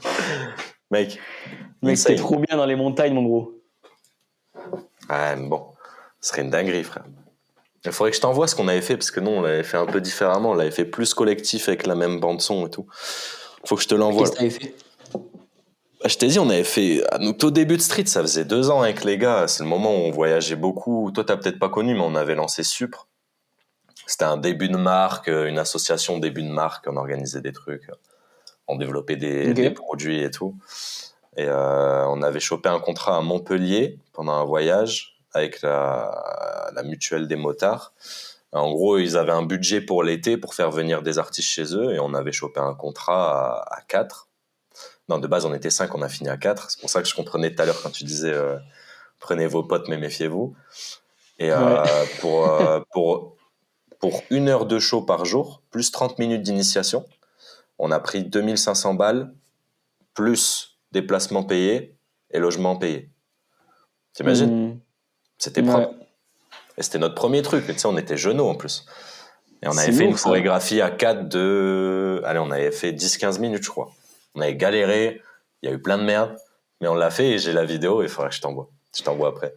Faudrait que tu l'insères dans le podcast là pour voir. Mec, ça serait Pourquoi insane pas, de voir ouais. le match de Faudrait que je me le l'époque. Ah, ça fait, c'était quoi? C'était en 2021, je crois. Ça date pas tant que ça non plus. Non, 2020, 2021, je sais plus. C'était au tout début. On avait à peine des straddles, tu vois. Mais on a réussi à faire un truc quand même. C'était lourd. Et toi, tu te voyais vivre de ça, du coup? Bah, vivre de ça, oui et non. Après, moi, moi, si tu veux, tous les projets que j'entreprends, tout ce dont je vis actuellement, je sais très bien que c'est temporaire. Et c'est que des paliers que je passe, tu vois, même le coaching. Je commence là de plus en plus à m'en détacher parce que bah, ça fait 2-3 ans là. Et j'ai toujours su qu'en faisant du coaching, j'évoluerai, comme j'ai toujours su qu'en fumant de la beuh, j'arrêterai de fumer de la beuh. Tu vois ce que je veux dire? C'est tout con, mais je me C'est le verrais cycle. trop le faire, ouais, tu vois, 2-3 ans, faire une troupe en tournée dans toute l'Europe. Mec, tu me fais juste manger, tu m'héberges, gros. Je dis oui, je m'en bats les couilles. Je te jure, c'est pour ce que ça t'apporte. Mec, ça serait trop Ça doit être beau. insane. Mais c'est faisable, je te dis que c'est faisable. Je te jure que c'est faisable. Hein. Je t'ai dit, quand je travaillais chez Parcours 59, là, je sais plus son nom, mais un mec vraiment, il était vraiment dans le game calé. Genre, il organisait des shows à Londres, partout en Europe, tu vois. Et vraiment, il avait dit, c'est faisable. C'est faisable. Faut juste monter le truc. Ça rame peut-être pendant une année, parce que forcément, au début, tu charbonnes sans grand-chose. Mais dès que tu fais le premier show, ça peut aller très vite. Ça peut aller très, très vite. Pour toi, c'est quoi les étapes qui nous permettraient de créer cette troupe? Bah, déjà, il faudrait trouver un chorégraphe, un mec avec... Enfin, il faudrait trouver le mec responsable de ce projet-là qui a la vision que vous avez. Soit c'est chez vous, soit c'est quelqu'un que vous engagez qui est professionnel, qui est extérieur à tout ça. Parce que vraiment, un pro qui a déjà l'expérience, pour moi, ça peut faire décoller le truc. Ensuite, en fonction de la vision, parce qu'il ne faut pas arriver voir les mecs, dire les gars, on crée un pôle artistique, venez, on va réfléchir à ce qu'on va faire. Je pense que le plus pertinent, ce serait de penser déjà à ce que vous voulez proposer, tu vois. Déjà préparer une prestation, en tout cas la visualiser, forcément ça va changer. Et en fonction de ça, aller chercher les mecs. Tu vois ce que je veux dire? Bien sûr, ceux qui veulent venir et tester, tu peux leur dire. Mais quand même avoir un truc un minimum carré pour éviter d'arriver dans la première truc et d'être complètement dans le flou, tu vois. Ouais. Et après, bah, ce serait de construire le show, de viser un spectacle, viser un créneau. Tu vois, il y a des trucs tout cons, hein, mais je suis sûr qu'à Toulouse, ils font Toulouse a un incroyable talent. Je suis sûr qu'ils doivent le faire. Dans le Nord, ils le faisaient. Mais t'as la France, un incroyable talent. T'as des petits trucs à petite échelle qui peuvent te faire la main, tu vois. Alors, je pense que tu fais 1 an, tu fais une grosse date. Tous les 3 mois, tu fais une petite date. Après, moi, c'est qu'un avis... J'ai aucune expérience dans le milieu, tu vois. Mais je sais que le mec, il était Aucune expérience. Le mec, il a fait 4 ans... Il a fait ça il y a 4 ans et il faisait des troupes et des tournées partout en France. J'ai aucune expérience. Trop humble. Bah, niveau organisation et gestion et tu vois, planification de ça. Mais je sais que ce le mec, côté-là. quand le mec était venu, je sais qu'il avait vu les choses comme ça. Et lui, il voulait mêler parcours, breakdance, street workout, un peu de tout, tu vois. Ça aussi, ça peut être intéressant. Mais... Et pour toi, est-ce qu'il faudrait qu'on ait notre propre lieu, tu vois, comme le Cirque du Soleil, ils ont fait leur propre structure. Les gens, ils parcourent le monde entier pour aller les voir. Est-ce qu'on doit faire pareil ou dans ce sens-là, aller de ville en ville et proposer ce qu'on sait faire? En fait, ça dépend. Ça dépend des moyens dont vous disposez, hein, ma bite. Ma bite. Ouais. Je t'ai appelé ma bite. Putain, ça va loin dans le... Ouais, c'est clair. Ça déborde, là. Mais ça dépend des moyens dont vous disposez. Si vous avez les moyens de faire une structure dans laquelle vous ferez vos shows, ou tu parles pour l'entraînement? Pour les shows. En fait, ça dépend. Les shows, c'est différent, tu vois. Parce que en vrai, je sais pas si le Cirque du Soleil, ils ont direct une structure où... Moi, perso, je le ferais plus à l'inverse, à aller montrer aux gens et ensuite créer un nom et créer un truc. Mais en tout cas, pour les entraînements, c'est sûr qu'il faut une salle, je pense. Mais une salle attitrée, tu vois, qui sort de The Roof. Enfin, qui sort et qui sort pas en même temps, tu vois. Mais mec, à tous les investisseurs qui écoutent ce podcast, mon numéro va s'afficher juste ici. Non, il n'y a pas de numéro. Vous prenez... Vous Si prenez on peut se n'importe faire quelle échelle, financer les ce genre de investisseurs? projet, Genre, imagine là, tu vois, pour les gens qui nous écoutent, imagine il y a des gens qui y croient et ils veulent faire un don, pour ce projet. C'est possible? ah mec, on attend que ça. Hein. Bah, Nous, on vous avez fonctionne un lien avec. pour les dons? Je le mettrai en Ouais, description. ouais. Tu me l'enverras? Putain, c'est Tu cool me ça. l'enverras? Ouais, vas-y, je te l'enverrai. Bah ouais, comme ça, si jamais, là, vous voyez tout ce qu'ils font, moi, je vous dis, vous pouvez y aller les yeux fermés. Si jamais ça vous chauffe, boostez-les. 5 euros, c'est 5 euros. 10 euros, c'est 10 euros. C'est Hmm, net d'impôts. exact. Non, mais ouais, tu vois, on a beaucoup de projets. Et aujourd'hui, on vit dans un sport où il y a très peu de moyens. La fédération française, c'est un beau projet, mais qui va prendre des années avant d'être établi, qui aujourd'hui n'est ni aidé par l'État, ni aidé par les streeteux, parce que les gens Ah, sont prêts à profiter, mais petite correction. J'ai appris que quelqu'un était rémunéré au sein de la fédération. Par l'État, par sa région. Mais je sais pas qui. c'est vrai. Oui. Donc c'est cool, ça. Ça, c'est une bonne avancée. Mais j'ai Mais attends, aucune mais idée de qui c'est. mec, faut faire ça à échelle globale, c'est abusé. C'est une trop Ah bonne ouais? nouvelle. Ouais. C'est Matt qui m'a dit ça dans le podcast. Mais à vérifier, tu vois, je sais pas trop. Je t'avoue, la Fédé, j'ai plus contact avec personne et je ne souhaite plus trop en avoir pour l'instant. Ok. Donc, Mais ouais, donc il y a des petites avancées, tu vois, qui sont là. Ben là, le mec, je savais même pas pour la Fédé, mais c'est un pas, puis un pas, puis un pas qui feront qu'on va démocratiser notre sport. c'est clair. Mais jusqu'à C'était présent, ben, l'objectif de la Fédé, tu vois. C'était l'objectif de la Fédé, c'était Ouais, créer de l'emploi comme ça. Je exact. pensais que c'était un service civique, mais non, apparemment, c'est vraiment... C'est stylé. Hein. Des subventions. Je sais pas. Je sais pas du tout, frérot. Je sais que c'est la région, mais je sais pas, c'est peut-être un petit truc qui se lance, qui se teste. De toute façon, tu sais jamais trop il y a des fonds partout, frère. Tu sais pas d'où ça sort. Ouais. Excuse-moi, je t'ai coupé, du coup. T'inquiète. Et donc, il faut trouver les moyens de se faire financer. Et pour parler de la stratégie avec Toolbars et de comment on veut promouvoir le sport à Toulouse, on vient d'être élu lauréat du Trophée des sports de Toulouse. Vous avez gagné? Ce qui... Ouais, Allez! Attends, merci. bravo. Ça, c'est quoi? Ah, c'est ça. Ah putain. Alors, bien ouais, je suis trop content. Putain. Moi, j'ai voté, hein. Moi, j'ai voté. Putain, le chef. Tu savais qu'on pouvait voter en navigation privée pour avoir des votes illimités? Ah ouais? Ah bah, on comprend pourquoi ils ont gagné. Bâtard. Non, en vrai, je pense qu'on l'a mérité. En face, il y avait des assos qui sont gérés par des vieux, tu sais. Enfin, c'est pas le. Désolé, mais on. C'est horrible. Ouais, On est un peu au-dessus, quoi. Voilà, c'est mon j'ai envie de te dire, associatif, hein, c'est... Comme tu as dit tout à l'heure, il y a beaucoup de compètes, mais très peu qui se démarquent. Les assos, c'est pareil. C'est pareil. Ouais. Ouais, moi, j'en ai fait 4 des Voilà. assos, je peux te dire que je connais. Mais du coup, Avec toute humilité. qu'est-ce que ce trophée va réellement vous apporter, en fait? C'est au niveau crédibilité, est-ce que ça vous donne accès à des... Tu vois? Comment ça... J'allais en venir. Ouais. J'allais en venir. Ce trophée-là, du coup, on a été invité au Capitole devant... Le Capitole, c'est la mairie de Toulouse, un grand bâtiment, le plus grand de Toulouse.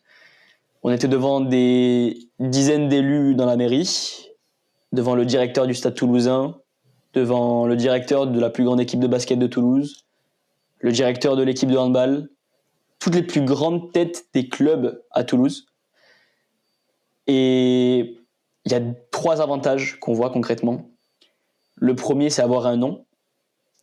C'est des grosses structures avec qui on a eu affaire.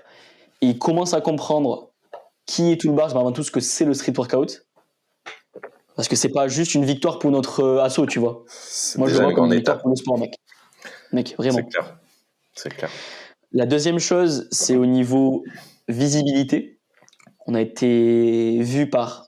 Enfin, ça fait un élan de fou de visibilité pour l'association.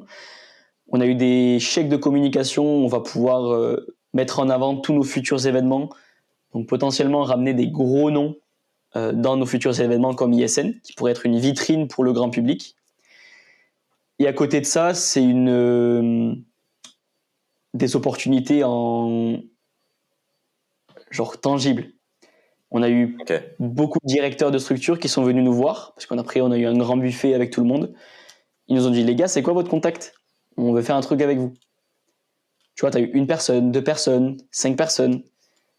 Et c'est comme ça que tu prends les opportes, que tu crées de nouvelles choses et que tu ouvres des univers parallèles auxquels tu n'avais pas du tout pensé, tu vois. Ouais, c'est clair.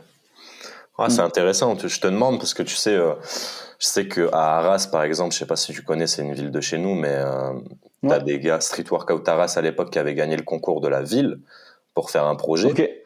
Et c'est un peu parti en couille, tu vois. C'est pour ça que je voulais vraiment voir si pour toi Toulouse c'était carré. Parce que souvent c'est bien, tu vois, c'est souvent les villes elles aiment bien, ouais, on met en avant les associations, nanana. À la fin t'as quoi, frérot ? T'as un nom, et puis ça donne des millions au club de foot du coin, tu vois ce que je veux dire ? Ouais. Mais c'est cool, franchement, je vous le souhaite, c'est trop, c'est trop génial. Ça tue. Ouais, franchement, c'est cool. Merci, mon gars. Donc voilà, tout ça pour dire que on a une association qui est très prometteuse. Je pense sincèrement que les projets qu'on fait sont l'avenir de notre sport. On a une crédibilité, une légitimité à Toulouse qui est folle au sein de la mairie et des institutions publiques. On est soutenu par beaucoup de gens, dont je pense les plus grands noms de notre sport. Et notre défi, c'est de ne pas gâcher tout ça pour aller dans le sens commun de notre discipline. Et si on peut se faire aider par le plus grand nombre de personnes, ben c'est comme ça qu'on arrivera à faire ce qu'on veut faire, tu vois. Ouais. Et si donc, jamais, voilà. pour vous contacter, parce que du coup, peut-être que des gens là ici qui vont nous écouter seraient intéressés de vous filer un coup de main, je sais pas par quelle façon, mais comment on fait ? Par Instagram, par mail, par... Insta, si vous voulez, on est super accessible, vous notez tout le bars sur Insta. Première page qui tombera, ou alors vous pouvez me contacter sur Instagram, Grégouz, _. Il sera là de toute façon, toi. Je crois. Il sera écrit. Voilà, il sera là, je sais pas où. Et par mail, si ça vous arrange, contact@toolbars.fr.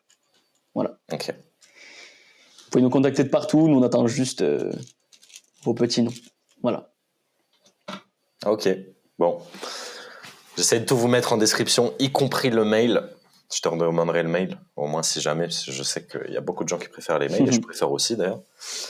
Mais waouh, ça fait beaucoup de choses là, putain, incroyable. Ouais. Donc ouais, vous l'avez compris, ça bouge énormément du côté de Toulouse, chez Greg, Agustin, tout ça. Agustin qui va d'ailleurs, je le tease, passer dans l'émission prochainement. On ne sait pas encore quand exactement, mais il va passer. Mais incroyable.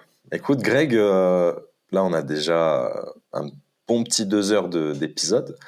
Je pense que, je pense que ce serait cool là d'en rester là et de se garder le reste pour la suite, parce qu'il y aura une suite. Je pense que après tout ce dont on a parlé, on va forcément se refaire un épisode, frérot. Non, mec, moi je suis très chaud. Si ça te va, on peut se dire qu'on arrête là pour cet épisode et allez. Et on voit surtout, pour la suite. J'ai beaucoup parlé, mais ta vision, ma vision, je pense que mec, genre, on a besoin de mettre sur le devant de la scène nos réflexions. Et je suis même chaud qu'on se fasse un petit point, tu vois. On se dit, ok, aujourd'hui, on va parler de pôle artistique. On se pose, on réfléchit ensemble, on partage ça à tout le monde parce que je pense que ça pourrait en intéresser plusieurs, tu vois. Je suis vraiment chaud. Franchement, on peut faire juste un podcast échange sur nos chaînes perso, tu vois. Parce que là, sur l'émission, j'ai vraiment envie de le faire en mode... c'est l'invité qui est mis en avant. Moi, je suis juste en interview. Ok. Mais carrément. Il faut aussi que tu changes Toulouse du côté de la carte. Parce que moi, quand je descends en Italie, je passe à chaque fois à côté de Marseille, mais pas de Toulouse, frérot. Ça me saoule. C'est dommage. Parce qu'à chaque fois, tu sais qu'à chaque fois que je vais... Chaque fois, là, depuis 2 ans que j'allais en Italie, je me dis, bah vas-y, je passe à Toulouse en même temps. Et à chaque fois, j'oublie que Toulouse, c'est de l'autre côté, frérot. Tu vois ce que je veux dire ? Mais mec, le sud-ouest, le cassoulet, on est parti. Mais il faut vraiment que je passe, frérot. Faut vraiment que je passe. En tout cas, on essaye de se planifier ça cette année. T'es le bienvenu, mon gars. Cette année 2025. 2025. Voilà. Non, mais écoutez, les amis, merci à tous de nous avoir écoutés. N'oubliez pas d'aller vous abonner sur Spotify, sur YouTube. Restez à l'affût. On n'est qu'au début de l'iceberg. Allez voir toutes les infos sur Greg. Tout est dans la description. Toolbars, ISN, SWO aussi. Je vais me permettre de le mettre. Greg, vous savez où le trouver. Greg, un grand merci. C'était vraiment insane. Nous, on a trop kiffé.